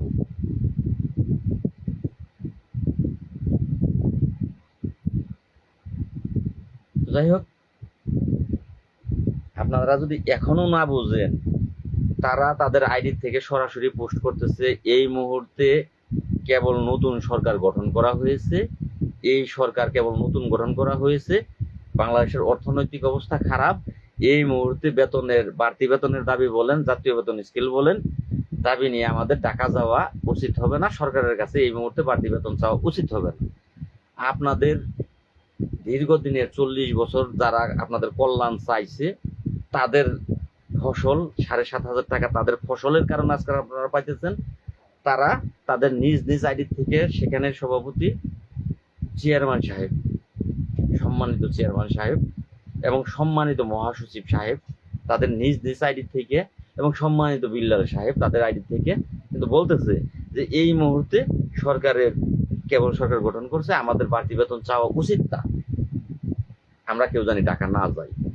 তারপরেও যদি আপনারা না বুঝেন যে এরা চাচ্ছে কি সরকারের কাছে, এদের টেন্ডার কমিটিটা, তাহলে তো আর এই মুহূর্তে গ্রাম পুলিশের বেতনের দরকার নেই। আমার নামে যদি টেন্ডার কমিটি হয়, আমার নামে যদি গ্রাম পুলিশের যে কমিটিটা হয়, কিছু লাগবো না। আপনার সাধারণ গ্রাম পুলিশ আপনার কাছে এখন ওদের আর 2 টাকা নিতে হয় না, ওরা যার কাছে কোনো টেন্ডার দেবে তার কাছে টাকাটা নেবে। আর প্রতি থানায় ওদের প্রতি থানায় 2 জন সভাপতি আছে, সেক্রেটারি আছে, প্রত্যেক জেলায় 2 জন সভাপতি সেক্রেটারি আছে। এই লোকটির কাছে কোনো এটি তো খাস সামসা, আপনি 1 টাকাও না দেন, ওদের যে নিজস্ব লোক আছে 500 থানায় যদি 2 জন করে লোক ধরেন সভাপতি সেক্রেটারি, তাহলে ওদের 500 থানার ভিতরে 1000 লোক আছে, এটি ওদের খাস। এবার আসেন 64 জেলায় 128 জন ব্যক্তি আছে, এই 1200 লোক ভাই ওদের রিজার্ভ আছে, কিন্তু রিজার্ভ এই 1200 লোকে যদি ওকে টাকা দেয় তাহলে তো ওদের আর কেনা আর কিছু লাগে ওদের। আর ওইদিকে যদি টেন্ডারটা বহাল থাকে তাহলে সরকারের বেতন বাড়ানোর তো দরকার নাই, ওদের কমিটিটা সরকার খালি বহাল রাখলেই হলো। আর এইটাই হয়ে আসছে সেই 1988 সাল থেকে, কর্মচারী ইউনিয়নের কমিটিটা 1988 সাল থেকে, এই 1988 সাল থেকে এই ঘটনাটাই ঘটে আসছে। বেতন বাড়ানোর দরকার নাই, শুধু কমিটিটা থাকলেই হবে, টেন্ডার কমিটি থাকলেই হবে, কারণ আমাদের কাজ তো আমাদের হচ্ছেই, গ্রাম পুলিশের হোক বা না হোক। 40 বছরে কি আজকে না হয় দেশের অবস্থা খারাপ, অর্থনৈতিক অবস্থা খারাপ, বিশ্ববাজারের অবস্থা খারাপ, 40 বছরে কি এই দেশের অবস্থা একবারও ভালো যায় নাই? আপনারা বলেন যে 40 বছরে কি এই দেশের অবস্থাটা একবারও ভালো যায় নাই? সেই সময় কি তারা জাতীয় বেতন স্কেলটা আদায় করছে? 2008 সালে প্রজ্ঞাপন হলো, 2009 সালে প্রজ্ঞাপন হলো, 10 সালে পরিপত্র হলো, 11 সালে গেজেট হইলো, 12 সালে কি তারা চাইছে? পিছনের পিছনের সময়গুলো এই দেশ যথেষ্ট পরিমাণ মেট্রো রেল হয়েছে, পদ্মা সেতু হয়েছে, যমুনা সেতু হয়েছে, বড় বড় মেগা প্রকল্প হয়েছে, তখন কি তারা আদায় করতে পারে নাই গ্রাম পুলিশের জাতীয় বেতন স্কিম? না ভাই, তারা গ্রাম পুলিশের জাতীয় বেতন স্কিম তাদের দরকার নাই। আপনারা যদি তারপরও না বুঝেন, ওই যে বললাম চুদিয়া মুড়ি খানগা, বাসা মাঝে মধ্যে একটু একটু খারাপ করুন, টক ঝাল মিষ্টি তিনটাই পেবে। আমি কিন্তু ভাই নেতাগিরি করতে আসি নাই। মিস্টার ফাটাকেষ্ট ছবি দেখছেন, ইন্ডিয়ান ছবি, মিস্টার ফাটাকেষ্ট, ওইটা একটু ভালো করে দেখে বলে যে আমি কিন্তু মন্ত্রী, মন্ত্রীর পিছনে কিন্তু আবার আরেকটা পরিচয় আছে আমার, আমি কিন্তু মাস্তান, আমি কিন্তু মাস্তান, আমি কিন্তু সেই ট্রেনিং ভুলে যায় নাই, আমি কিন্তু অস্ত্র চালানি ভুলে যাই নাই। আমি এখানে আইছি ওই মিনিস্টারগিরি করতে না, ফাটা খ্রিস্টগিরি করতে, এখানের পরিবর্তন ঘটাতে। 7 দিনের মন্ত্রী হয়েছি, এখানে পরিবর্তন ঘটাইতে হয়েছে। আমি কিন্তু কর্মচারী ইউনিয়নের মতো 40 বছর নেতাগিরি শুধাইতে আসি নাই, আমি এখানে আসছি পরিবর্তন ঘটাইতে, ফাটা খ্রিস্ট হইয়া। আমি 40 বছর খাবো না। কর্মচারী ইউনিয়ন 1 বছর অফ থাকেন, সকলের সামনে 1 বছর অফ থাকেন, 1 বছর বলেন যে 1 বছর আমরা অফ, দেহি লাল মিয়া কি আদায় করে দিতে পারে। আমরা আমাদের পদ পদবি 300 টাকার স্ট্যাম্পে লিখিত 1 বছরের জন্য ছেড়ে দিলেন। 1 বছর পরে এই এই কমিটি আবার পুনরায় আমাদের, যদি 1 বছরের মধ্যে কিছু না করতে পারে, 300 টাকার স্ট্যাম্প, কোর্টে অ্যাভিডেভিট করে আসেন, চুক্তিনামায় আসেন, যদি 1 বছরের মধ্যে কোনো কিছু না করতে পারি, তাহলে আপনাদের হাতে চিরতরে ছেড়ে দিয়ে দেবো। আরেকটা প্রশ্নের উত্তর দিয়ে ভুলে গেছিলাম, এখন মনে পড়ছে। মজিবর কবি, তিনি, আমি কিন্তু এই প্রশ্নের উত্তর বহুবার দিয়েছি, আজকেও দিচ্ছি। মজিবর কবি বলেছেন লাল মিয়ার চাকরি নাই। উনি তো এ লেভেলে MA পাস, মাথার তার গেছে গা ছিঁড়ে, কি বলে কি না বলে আল্লাহ জানে আর উনি জানে। আমি সাময়িক বরখাস্ত, বাংলায় ইংরেজিতে বলে সাসপেন্ড, আমি সাসপেন্ডে আছি। আমার সাসপেন্ডের কপিটাও আমি ফেসবুকে পোস্ট করেছি। আর সাসপেন্ড শব্দের অর্থ যদি বুঝেন, সাময়িক বরখাস্তর অর্থ যদি বুঝেন, তাহলে সে বলবে না যে লাল মিয়ার চাকরি নাই, লাল মিয়ার চাকরি নাই, এটা সে বলবে না। অর্থ ধরেন বয়স হয়ে গেছে গা, মাথার তার তুরো ছিঁড়ে গেছে গা, আর এখন কবিতা লেখি, পাগলে কিনা বলে আর ছাগলে কিনা খায়। আরে বলেন তা, আপনি তো অনেক মেধাবী, অনেক শিক্ষিত, মাঝে মধ্যে আইন লেখেন, বহুত কিছু লেখেন, সাসপেন্ড মানে কি? আর লাল মিয়া তো তার কপিটা, তার যে সাসপেন্ডের কপিটা, সেইটাও ফেসবুকে সে পোস্ট করছে। ওইখানে কোথায় লেখা আছে লাল মিয়ার চাকরি নাই? কোথায় লেখা আছে সাসপেন্ডের কপিতে? কোথায় লেখা আছে চাকরি নাই? তো তাই আশা করি ভাই আপনার উত্তর দিচ্ছি। ভালো কথা, লাল মিয়ার চাকরি নাই, ধরেন লাল মিয়ার চাকরি নাই, যেই ব্যক্তিটার চাকরি নাই সেই ব্যক্তি যদি 45,000 গ্রাম পুলিশের জন্য চাকরি না থাকার পরেও তার জীবনের রিস্ক নিয়ে এইভাবে কাজ করতে পারে, তাহলে কুত্তার বাচ্চা, তোকে চাকরি আছে, তোরা কি করস? তোরা কার বাল ছিলস? আমার তো চাকরি নাই, তারপরেও তো আমি গ্রাম পুলিশের জন্য প্রতিনিয়ত দৌড়াচ্ছি, চেষ্টা করতেছি, রিস্ক নিচ্ছি। তোর কথা মতো আমার চাকরিই নাই, চাকরি না থাকার পরেও যদি আমি এটি করি, তাহলে তোর কি দায়িত্ব? তুই কি করবি? আচ্ছা যাই হোক, যদি আপনারা আপনাদের ভাগ্য পরিবর্তন চান, হবে কিনা সেটার কিন্তু কোনো গ্যারান্টি নাই, আমি কিন্তু এই গ্যারান্টি দিয়ে আপনাদের কাছে মনে নিচ্ছি না। হবে কিনা জানি না। 29 তারিখ ঢাকা আইসে চেষ্টা করেন, চেষ্টা করা, সামনে বাজেট, 1-1.5 মাস পরে বাজেট, মাত্র 1 মাস পরে 1.5 মাস পরে বাজেট ঘোষণা হবে। তো সেই বাজেটে যদি এখন মুখ্যম সময় আপনারা এখন ঢাকাতে সকল গ্রাম পুলিশ আসেন, একজনও বাড়ি বসে থাকবেন না। যদি সময় উপযোগী বেতন চান এবং বেতনটা আপনি জায়েজ, বেতনটাকে জায়েজ করে খেতে চান, তাহলে অবশ্যই আপনি ঢাকা আসবেন, এই 29 তারিখ ঢাকা আসবেন। আর গ্রাম পুলিশ সদস্যদেরকে বলছি ভাই, প্রতিবাদটা আপনারা ফেসবুকে করলে হবে না, ওরা কিন্তু হাসে, আমি ডাকি আপনারা আসেন না, তাতে করে ওরা আনন্দ আরো বেশি পায় যে আমরাই সাকসেস হয়েছি, লাল মিয়াটাকে কেউ যায় না। এখন এইটা যদি ওদেরকে যদি দমন করতে চান, আপনারা অবশ্যই 29 তারিখ কারো দোহাই মানবেন না, আপনারা প্রত্যেকটা ব্যক্তি 29 তারিখ ঢাকায় আসবেন, প্রত্যেকটা ব্যক্তি। যদি আপনি কর্মচারী ইউনিয়নকে দমন করতে চান, অবশ্যই 29 তারিখ ঢাকায় আসবেন, ওদের কথা শুনবেন না। আর যদি আপনি নিজের ভাগ্য পরিবর্তন করার চেষ্টা করতে চান, আমি একটা কথা লাইভে বলে দিচ্ছি, এগুলো পরে মন থাকবে না। ডিএমপি কমিশনারের কাছে 29 তারিখের আবেদনটি প্রয়োজনে আমি আবারও কালকে পোস্ট করব। প্রায় 1 মাস আগে সেটা আবেদন করছি, 1 মাস আগে। যদি আমাদের 29 তারিখে মিটিং ডিএমপি কমিশনার মহোদয় বা সরকার, ডিএমপি কমিশনার মহোদয় কিন্তু বাংলাদেশের প্রশাসনিক ডাকার প্রধান, প্রশাসনিক ডাকার প্রধান। যত মিটিং মিছিল এগুলো হবে না, করতে দেব না, এগুলোর প্রধান সে। তার কাছ থেকে অনুমতি এনে বা তাকে অবগত করে কিন্তু মিটিং করতে হয়। সেইখানে আমি অবগত করেছি, সেইখানে আমার মোবাইল নাম্বার দেয়া আছে। আমার মোবাইল নাম্বারটা প্রত্যেকটা এনএসএফআই, ঢাকার যারা এনএসএফআই, ডিজিএফআই, গোয়েন্দা, ডিবি, মানে প্রশাসনিক যতগুলো ব্রাঞ্চ আছে প্রত্যেকটা অফিসারের কাছে এই হতভাগার নাম ফোন দিতেছে। তো এই যে 1 মাস আগে আমি আবেদন করছি 29 তারিখের এই মানববন্ধনের জন্য, যদি সরকার মনে করত অথবা প্রশাসন মনে করত যে মানববন্ধন এই মুহূর্তে ঢাকায় করা ঠিক হবে না বা গ্রাম পুলিশকে করতে দেওয়া হবে না, তাহলে কিন্তু তারা আমাকে আমার ফোন নাম্বার দিয়ে ডাকাতো, অথবা ফোনে আমাকে বলতো যে লাল মিয়া সাহেব এই মুহূর্তে আপনার কর্মসূচি করতে দেয়া হবে না, দেয়া যাবে না, আপনার কর্মসূচিটা বাদ দেন, উড্ড করে নেন। যেমন করেছিল 2024 সালের ওই ডিসেম্বর মাসে আমাকে তারা তুলেই নিয়ে গিয়েছিল, গিয়ে আমাকে বুঝিয়েছিল লাল মিয়া এগুলো বাদ দেন, এই মুহূর্তে বাদ দেন। যদি এই যে আমরা 29 তারিখের যে প্রোগ্রামটা হাতে নিয়েছি সেটা যদি বাদ দিতে বলতো, এই মুহূর্তে করতে না বলতো, তাহলে কিন্তু অবশ্যই তারা আমাকে ফোন দিত, আমাকে ফোন দিয়ে তারা আমাকে বলতো যে লাল মিয়া এই মুহূর্তে এগুলো করা যাবে না, আপনারা কেউ ঢাকা আসেন না, আপনার মিটিং উড্ড করে নেন, এটা তুলে নেন, এটা বলতো। তা কিন্তু এখন পর্যন্ত বলেনি, আজকে পর্যন্ত কিন্তু তা বলেনি।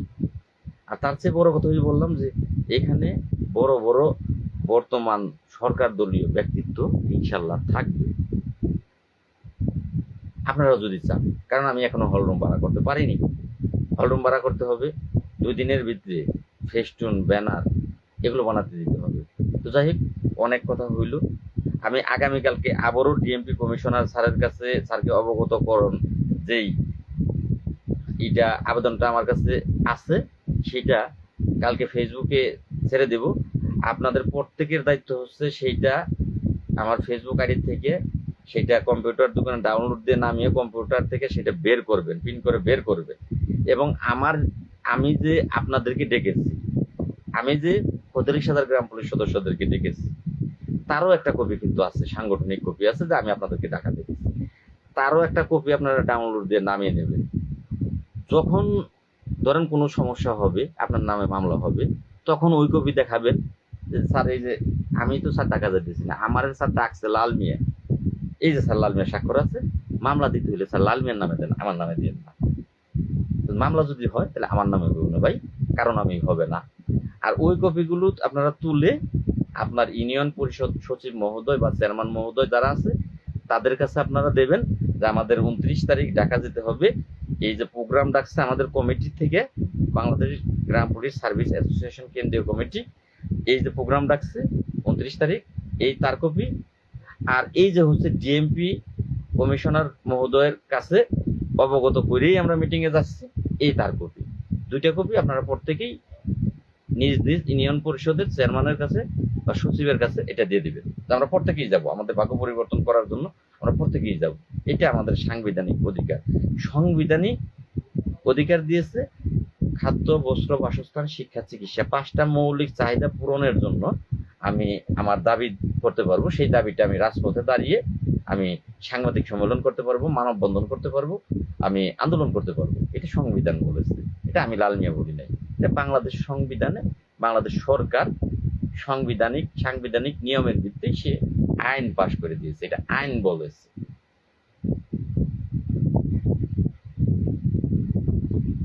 সুন্দর একটা প্রশ্ন করেছেন আমার একটি প্রিয় ভাই, যে এই যদি গতবারের মতো থানায় ডিউটি দেয়, যেমন আজকে বগুড়াতে দিয়েছে, দিতেই পারে, এটা অবাস্তব কোনো কিছু না। কারণ আপনাদের পিছনে যেহেতু টেনে ধরার লোক আছে, দিতেই পারে।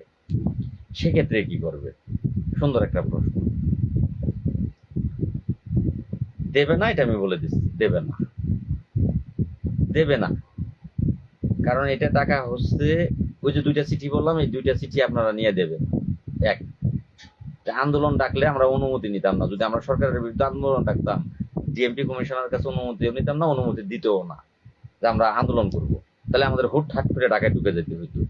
1 মাস আগে কোনো মাইক ফাটিয়ে বলতে যে আমরা ঢাকায় যাব। কথা বুঝছেন? বলবে না, এটা গ্যারান্টি নেন। আর সরকার দলীয় এমপি মন্ত্রী সেখানে থাকবে, বড় বড় ব্যক্তিত্ব সেখানে থাকবে, বলবে না। কিন্তু আপনারা ওনাদের কান কথা শুনবেন না, আপনাদের কাছে এটা অনুরোধ রইল। তারপরেও যদি কোনো চেয়ারম্যান বলে, কোনো মেম্বার বলে, কেউ বলে, আপনারা তাদের কথা মানবেন না। ওই যে বললাম আপনাকে, সংবিধান, বাংলাদেশের সংবিধানে স্পষ্টভাবে লেখা আছে আপনার 5টি মৌলিক অধিকার: খাদ্য, বস্ত্র, বাসস্থান, শিক্ষা, চিকিৎসা। এই 5টি মৌলিক অধিকার, এই 5টি মৌলিক চাহিদা পূরণ করতে যদি আপনার ব্যাঘাত ঘটে, আপনি পূরণ করতে না পারেন, অক্ষমতা প্রকাশ করেন, তাহলে আপনি যেখানে এই 5টি মৌলিক চাহিদা পূরণ করার জন্য সার্ভিস বা চাকরি আপনি করেন, আপনি সেই প্রতিষ্ঠানের বিরুদ্ধে বা সেই সরকারি, সরকার বলেন, সরকারের বিরুদ্ধে আপনি রাস্তায় দাঁড়িয়ে সাংবাদিক সম্মেলন, আপনার দাবি দেওয়া পেশ করতে পারেন, মানববন্ধন করতে পারেন। এটা সংবিধানে বলা আছে, সরকারি সংবিধানটা ঠিক করে দিয়েছে। এখন ওই বিল্লাল চকিদারের জ্ঞান যা, বিল্লাল চকিদার আপনাকে বোঝাবে তা, ওর যা মেধা আছে, যা জ্ঞান আছে, ও তা আপনাকে বোঝাবে। তার চেয়ে বড় কথা, ওদের স্বার্থ নষ্ট হয়ে যাবে, ওরা আপনাকে এইটাই বোঝাবে। মিজান ভাই ঠিক বলেছেন, সবাই মিলে ঢাকায় যাই। তো যাই হোক, এইবার আমি আপনাদের সরাসরি কমেন্টে চলে যাব। ওই যে আমার সুমন এম কে, উনি কিন্তু আসছে। তো যাই হোক, ওনার এতক্ষণ কমেন্ট দেখি নাই, লাইভ করতে পারছি।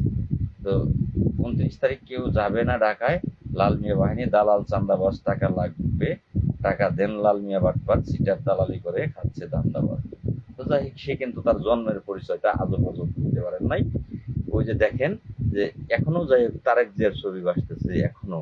সুমন এসকে ভালো, তুমি গত তারিখে মাপ পাইছিলে ভাই, আজকে তোমাকে মাপ করবো না। তুমি একটা ছবি চেঞ্জ করেছো, আর একটা ছবি চেঞ্জ করোনি। তো যাই হোক, তোমারটা আমি আজকে স্ক্রিনশট দিলাম। কালকে যেহেতু আমি ঢাকা যাচ্ছি ভাই, তোমার নামে এইবার আমি ডিএমপিতে অভিযোগ দেব, তোমার নামে এবার আমি দেব। ওকে, ভালো থাকবা। তুমি ভাবছো যে তারেক জিয়ার ছবি আছে, তিনি বাংলাদেশের প্রধানমন্ত্রী, আমি যা মন চাই তাই বলবো, আমাকে কিছু করতে পারবে না, তাই তো? তুমি তোমার ভাই একটু পরিচয়টা দেও, তুমি মস্ত বড় নেতাই আছো। কোন থানা, কোন জেলা, কোন ইউনিয়ন? তোমার, যদি তুমি সত্যিই মার বুকের দুধ খেয়ে থাকো, আর তুমি এত বড় নেতা হয়ে থাকো, তাহলে ভাই তুমি তোমার একটু পরিচয়টা একটু লিখে দেও দেখি, যে আমি অমুক জায়গা, অমুক থানার, অমুক ইউনিয়ন পরিষদের নেতা বলছি বা চৌকিদার বলছি। যদি তুমি সত্যিই তোমার জন্মটা পতিতালয়ে না হয়ে থাকে, যে তোমার পরিচয় আছে, যেমন আমি লাল মিয়া, পিতা দোলো মিয়া, দেলোয়ার হোসেন, গ্রাম হাটকুসুরা, ডাকঘর টুপের বাড়ি, থানা ধামরাই, জেলা ঢাকা, 6 নং কুশলী ইউনিয়ন পরিষদের দফাদার হিসেবে কর্মরত আছি। আমার টোটাল পরিচয় কিন্তু দিলাম আমি। আমার বাপের জন্মের আমি, আর পতিতালয়ের জন্মের না। যদি আপনার জন্মটা আপনার বাপের হয়ে থাকে, পতিতালয়ের না হয়ে থাকে, তাহলে ভাই একটু, যদি আর কলজাটা বুঝে সাহসও থাকে আপনার, আপনার কমেন্টে একটু আপনার নাম, ঠিকানা একটু লিখে একটু দেন।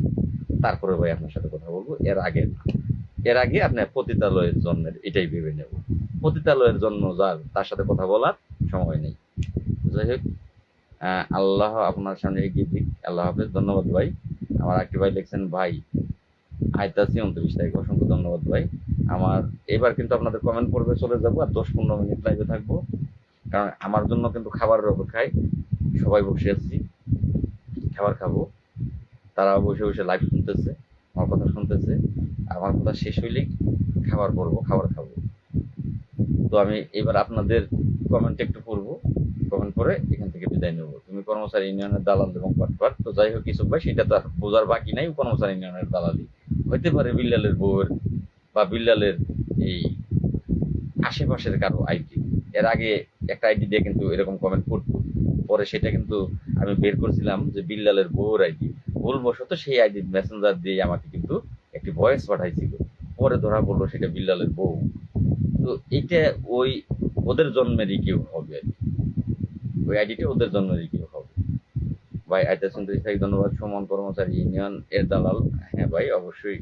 তবে এখানে আমি কিন্তু এত করে বুঝাইলাম যে এখানে যে যেটারই হয়ে থাকে, আমি তো ডাক দিচ্ছি, এটা 45,000 গ্রাম পুলিশের, যদি আসেন চেষ্টা হতে পারে বাক্য পরিবর্তনের, যদি না আসেন আমার কি আসবে যাবে, না আসলে আমার কি আসবে। বর্তমান বাংলাদেশের বড় বড় দুইটা মন্ত্রী হয়ে গেছে কিন্তু তারা, আমাদের এই ডাকসুর ভিপি ছিলেন আমাদের, কিন্তু এই যে নূর ভাই, তিনি কিন্তু এখন আর ভাই নেই। আগে আমার কাছে কিন্তু আগেই নাম্বার ছিল, এই নির্বাচনের আগে, নির্বাচনের আগেই ভিপি নূর সাহেবের নাম্বার কিন্তু আমার কাছে ছিল। তখন ভাই বলতাম, তখন আমি ফোনে কথা বলতাম, ভাই বলতাম। আমরা 43 দিন যখন আন্দোলন করছি তখন দেখছি যে 15-20 জন লোক অতিরিক্ত হইলে হবে, এই বান্দা নাসর বান্দা তবে প্রতিবাদ। এটা তাকে কিন্তু ছোট করার জন্য বলতেছি না, এই কারণেই বলতেছি যারা আমাকে নিয়ে হাসেন, ডাক দিলে 15-20 জন লোক আসে, ডাক শুনে যদি কেউ নাই আসে ডাক দেওয়ার দরকার কি? যারা আমাকে নিয়ে হাসে তাদেরকে বোঝানোর জন্য বলতেছি, এই নূর সাহেব এবং এই জুনায়েদ সাকি দুইজনেই কিন্তু 15-20 জন লোক নিয়ে কিন্তু তারা আমলিকের সরকারের বিরুদ্ধে প্রতিবাদ করছে, বসে রয়েছে। তখন আমলিক সরকারের বিরুদ্ধে কথা বলা সাহসী লোক খুব কম ছিল, কারণ বললেই নির্যাতন এই সেই নানান কিছু। এই বিপি নূর সাহেব তিনিও কিন্তু 15-20 জন লোক নিয়ে সেখানে একদিন দুদিন পর পরই প্রতিদিনই সেখানে সরকারের বিএনপি এই আমলিক সরকারের বিরুদ্ধে কিন্তু সেখানে কথা বলছে। তার ডাক শুনে সেখানে পূজায় লোক হয় নাই, 500 লোক হয় নাই, 1000 লোক হয় নাই, কিন্তু তিনি কিন্তু নেতৃত্বেও ছাড়েন নাই, পুলিশ হয়রানি হয়েছে, বহুত নির্যাতনের শিকার হয়েছে এই ব্যক্তিটা। আজকে কিন্তু তার কষ্টের ফল আল্লাহ তাকে দিয়েছে। যদি অনেকগুলা লোক হইতো সারা বাংলাদেশে তার তার সংগঠনটা গঠন করা যেত, তাহলে সে কি করতো, সারা বাংলাদেশ থেকে আরো 2-4-10টা এমপি হইতো, 2-4-10টা এমপি সারা বাংলাদেশ থেকে হইতো, যদি তার ডাক শুনে সবাই আসতো। কেউ আসেন নাই, তার ভালো লস হয় নাই, সে ঠিকই এমপি হয়েছে, সে কিন্তু মন্ত্রী হয়ে গেছে। কারণ আল্লাহ তার পরিশ্রম, তার ঘাম, তার মেধা, তার কষ্ট, সকল কিছুর ফল আল্লাহ তাকে দিয়েছে, সে বাংলাদেশের মন্ত্রী। আমি আপনাদেরকে ডাকতেছি ডাকতেছি ডাকতেছি, আসলেন না আসলেন না আসলেন না, আমার একটা ভালো হবে না। আমি একটা দিন ঠিকই আমার পরিশ্রম, মেধা, ঘাম, তার বিনিময়ে যে সত্যের পথে থাকি, আল্লাহ একটা না একটা কিছু আমাকে দেবে। তো যাই হোক, ভালো থাকবেন। এবার আপনাদের কমেন্ট 10 মিনিট দেখবো, 10 মিনিট কমেন্ট দেখে বিদায় নেব। 29 তারিখে আসবেন কি আসবেন না সেটা আপনার ব্যাপার ভাই, মন চাইলে আসেন, না চাইলে না আসেন, কিচ্ছু আসে যায় না আমার। আমি আমার গান গাবো, আপনি কে শুনলেন না আপনাদের ব্যাপার। যাই হোক, শালম লেখছে আপনারা যারা লাল মিয়াকে খারাপ বলে থাকেন তাদের আমি চ্যালেঞ্জ করে বলতেছি, লালের সাথে একদিন চলেন, লালের ভক্ত হয়ে যাবেন। এটা আমি নিজেও কর্মচারী ইউনিয়ন সিলেট জেলা কমিটির সাধারণ সম্পাদক ছিলাম। তো যাই হোক, কর্মচারী ইউনিয়ন থেকে সরে আসছি, লালের সাথে শুধু 3 দিন চলেছি, লালের ভক্ত হয়ে গেছি এবং কর্মচারী ইউনিয়ন থেকে সরে আসছি। দেখ, অসংখ্য ধন্যবাদ শালম ছোট ভাই তোমাকে। তুমি আসলেই ভালোবাসার একটা জায়গা তুমি আমাকে দিয়েছো। তুমি কর্মচারী ইউনিয়নের শুধু ভক্ত না, ওদের চেয়েও বেশি ভক্ত ছিল, যারা আজকে আমাকে খারাপ কমেন্ট করে তাদের চেয়েও বেশি ভক্ত তুমি ছিলা। তো যে কোনো আল্লাহর রহমত, যে কোনো একটা উসিলায় আমি তোমার সাথে 3 দিন চলার সুযোগ পাই, এবং এই 3 দিন তোমার সাথে চলার সুযোগ পাওয়াতে তোমার মার জায়গাটিও কিন্তু তুমি আমাকে দিয়েছো। তুমি বলেছো এবং তোমার মা বলেছে যে লাল আমার আরেকটি সন্তান, তুমি বলেছো আমাকে ভাই। কর্মচারী ইউনিয়নের জেলার সেক্রেটারির পদই ছেড়ে দিচ্ছি। তো যাই হোক, তুমিই ভালো জানো যে আমার মধ্যে তুমি কি পাইছো, সেটা আমি বলবো না, তুমিই ভালো জানো। ভালো না পেলে হয়তো আমার কাছে আসতা না, এতটুকুই বলবো।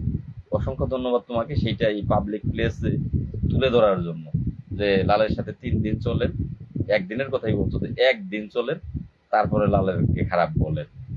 তো অসংখ্য ধন্যবাদ ভাই তোমাকে। ভাই 29 তারিখ আসবেন কিন্তু, ইনশাল্লাহ ভাই, অপেক্ষার প্রহর। স্টিকার কমেন্ট, অসংখ্য ধন্যবাদ ভাই যে কমেন্টে দিচ্ছেন। 29 তারিখ যদি ঢাকায় না যেতে পারি, আমি আপনাকে যতটুকু পারি সহযোগিতা করবো।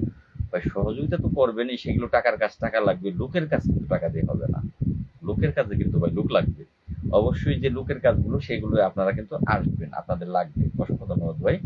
আমার রাজা মল্লিক ভাই, আপনারা যারা লাইভে এসে কমেন্টে করে লাল মিয়ার সাথে আছি কিন্তু লাল মিয়ার ডাক দিলে পায় না, এই ধরনের আশ্বাস দেওয়ার থেকে বিরত থাকুন। সাহস থাকলে তার পাশে গিয়ে দাঁড়ানোর চেষ্টা করুন। যাই হোক, অসংখ্য ধন্যবাদ রাজা ভাই, কথাটা যুক্তিসঙ্গত। যে ওই আরেকটা প্রবাদ বাক্যর মতো, যে গাছে উঠিয়ে দিলেন তাল গাছের মাথায়, এইবার মই নিচ থেকে নিয়ে গেলেন, এইবার নামার কষ্টটা একাই ব্যক্তি করুক। তো এটাও যদি সকলের ভাগ্য জড়িত না থাকতো তাহলে বিষয় ছিল না, যে ক্ষতি হইল শুধু আমার হবে। যেহেতু এখানে 45,000 গ্রাম পুলিশেরই ভাগ্য নিয়ে সিনেমিনি খেলা, তাহলে সিনেমিনিটা ভাই খেলেন না। সত্য কথা এটা, যদি ঢাকায় আসেন, লালের পাশে থাকতে পারেন, লালকে সহযোগিতা করতে পারেন, তবেই কমেন্ট করেন। আর না হয় ওই যে যে বিরোধিতা করতেছে, তাও তো ও যদি খালি ওর নাম ঠিকানাটা দিয়ে বিরোধিতা করতো, তাহলে কিন্তু ওর প্রতি আমার এত ক্ষোভ ছিল না, ওর পরিচয় দিয়ে ফেলতো। কারণ আমি আমার শত্রুকে সেটা জানতে পারতেছি। আমার এই কাছে আইসা ছুরি মারার চেয়ে জানা শত্রু ভালো। কিন্তু ওর নাম ঠিকানা দিচ্ছে না বিদায় কিন্তু এতগুলো ভাষা খারাপ ওকে বলা লাগছে। ভাই আসসালামু আলাইকুম, রায়নগর গ্রাম পুলিশ সভাপতি শাহজাহান। এতক্ষণ আপনার লাইভ শুনলাম, কিন্তু আপনার সকল ভালো হইল, আপনারা কেন হন না? আপনি পরিচয় দিলেন থানার সভাপতি। আপনি কোন থানার সভাপতি ভাই? আপনি জানেন না যে একত্র কেন হই না? আপনি জানেন না সেইটা? আপনি আমাকে দোষ দিতেছেন, আমার এখানে এসে বলতেছেন আপনি জানেন না যে আপনার দ্বারা, আপনার যে কমিটির সভাপতি, আপনি জানেন না আপনার গুরুজি যারা আছে, আপনার পিসাব যারা আছে, তারা একত্র হবে না, তারা 2 দিন আগে চুরের মতো নির্বাচন দিয়ে ফিরে আবার কমিটি করলো, এটা আপনি জানেন না?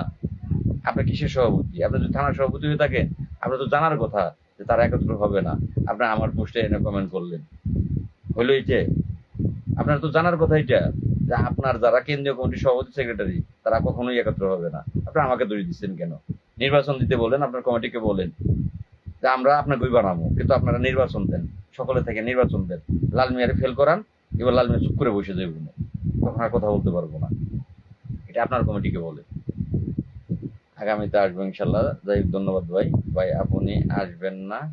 হক মিয়া ভাই কাকে যেন বললেন জানি না, এখন পর্যন্ত লাইভে আছে, এখান থেকে কয়জন যেতে পারবেন কমেন্টে জানিয়ে দেন। ভাই রাজা ভাই, ওইটা বলেও লাভ নাই, কমেন্টে সকলেই জানায়। এই 4 তারিখেও কমেন্টে অনেকেই জানিয়েছিল আসবে। তারপরে যে শুক্রবার যে এই 29 তারিখ সাকসেস করার জন্য যে মিটিংটা দিলেন, এইখানেও অনেকে বলেছে যে আসবে, কিন্তু পরবর্তীতে কিন্তু আসেনি। তাহলে কমেন্টে ভাই জানানো যায়, কিন্তু বাস্তবতা মানে মন থেকে সেটা তো আমার ভয় নাই। কেউ আসলে আসলো, না আসলে না আসলো। 29 তারিখ লাস্ট নাচ আমি নাচবো। 29 তারিখে আমার শেষ চেষ্টা। যদি আপনারা এই 29 তারিখ না আসেন, তাহলে ভাই আর আমি চেষ্টা করব না আপনাদের জন্য। তবে অবশ্যই সেটা মিলিয়ে নিবেন 29 তারিখের পরে। যদি 29 তারিখে না আসেন, তাহলে আপনাদের এইখানে কানে ধরে তবা কায়দা বলতেছি, এরপরে আর আপনাদের জন্য আমি কাজ করব না, আমি করব না, আমি আমার অন্য কর্মে চলে যাব। হ্যালো, সালাম। হ্যালো।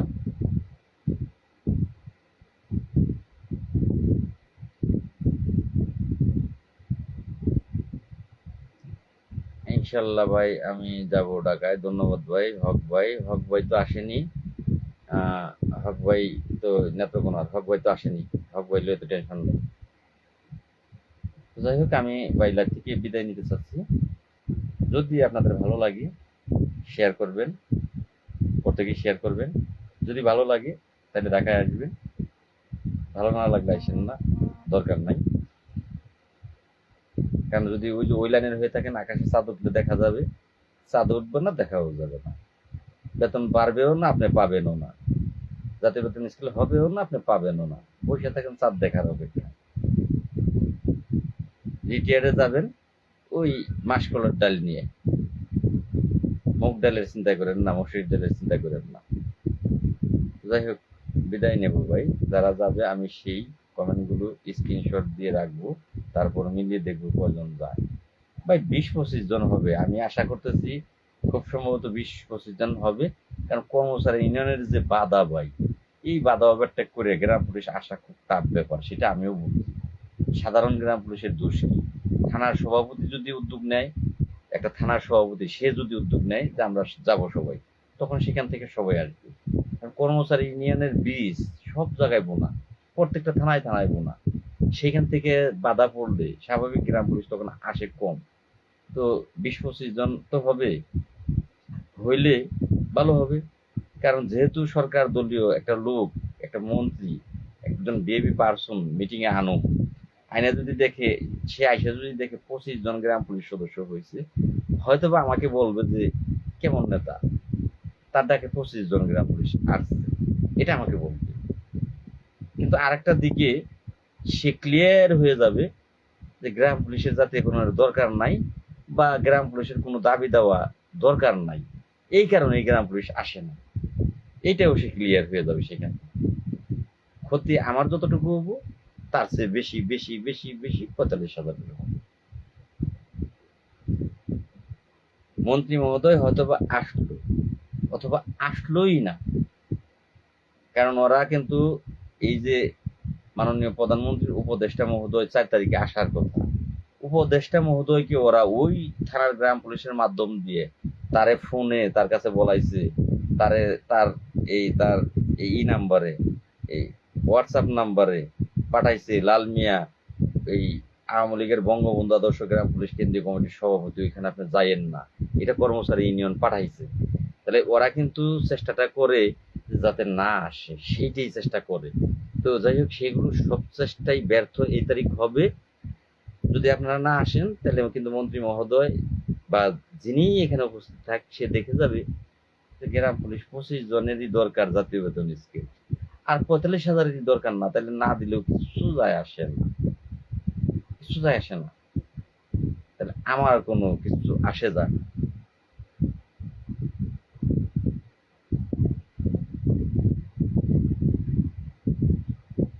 কুমিল্লা 14 গ্রামের কি আছে ভাই? কুমিল্লা 14 গ্রামের অনেকেই আছে ভাই। ভাই আমার উপজেলা থেকে 40 জন আসবে।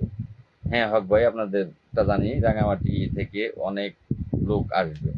হ্যাঁ ভাই, রাঙামাটি থেকে আপনারা এই যদি বাদ দেন, অতিরিক্ত গেলে একটা ইউনিয়ন পরিষদের 2 জন রাইখে আসবেন, 8 জন ঢাকায় আসবেন। এটা অনুরোধ রইল, 2 জন রাইখে আসবেন, 8 জন ঢাকায় আসবেন। ভাই লাল মিয়ার এত চেষ্টায় যদি ঢাকায় যেতে না, এটা আমাদের ব্যর্থতা। তাই সবাইকে বলবো ঢাকা আসেন। হ্যাঁ, স্বাধীন বাংলাদেশ, ঠিক বলেছেন ভাই, ধন্যবাদ ভাই। হক ভাই, ধন্যবাদ ভাই। দেখা হবে ইনশাল্লাহ ভাই, অপেক্ষার প্রহর। তো ভাই আপনারা অনুমতি দিলে আমি বেরিয়ে যাই। আমার অপেক্ষায় কিন্তু এই সুমন খাবারের অপেক্ষায় আছে, ওর বউ খাবারের অপেক্ষায় আছে, সবাই খাবারের অপেক্ষায় আছি।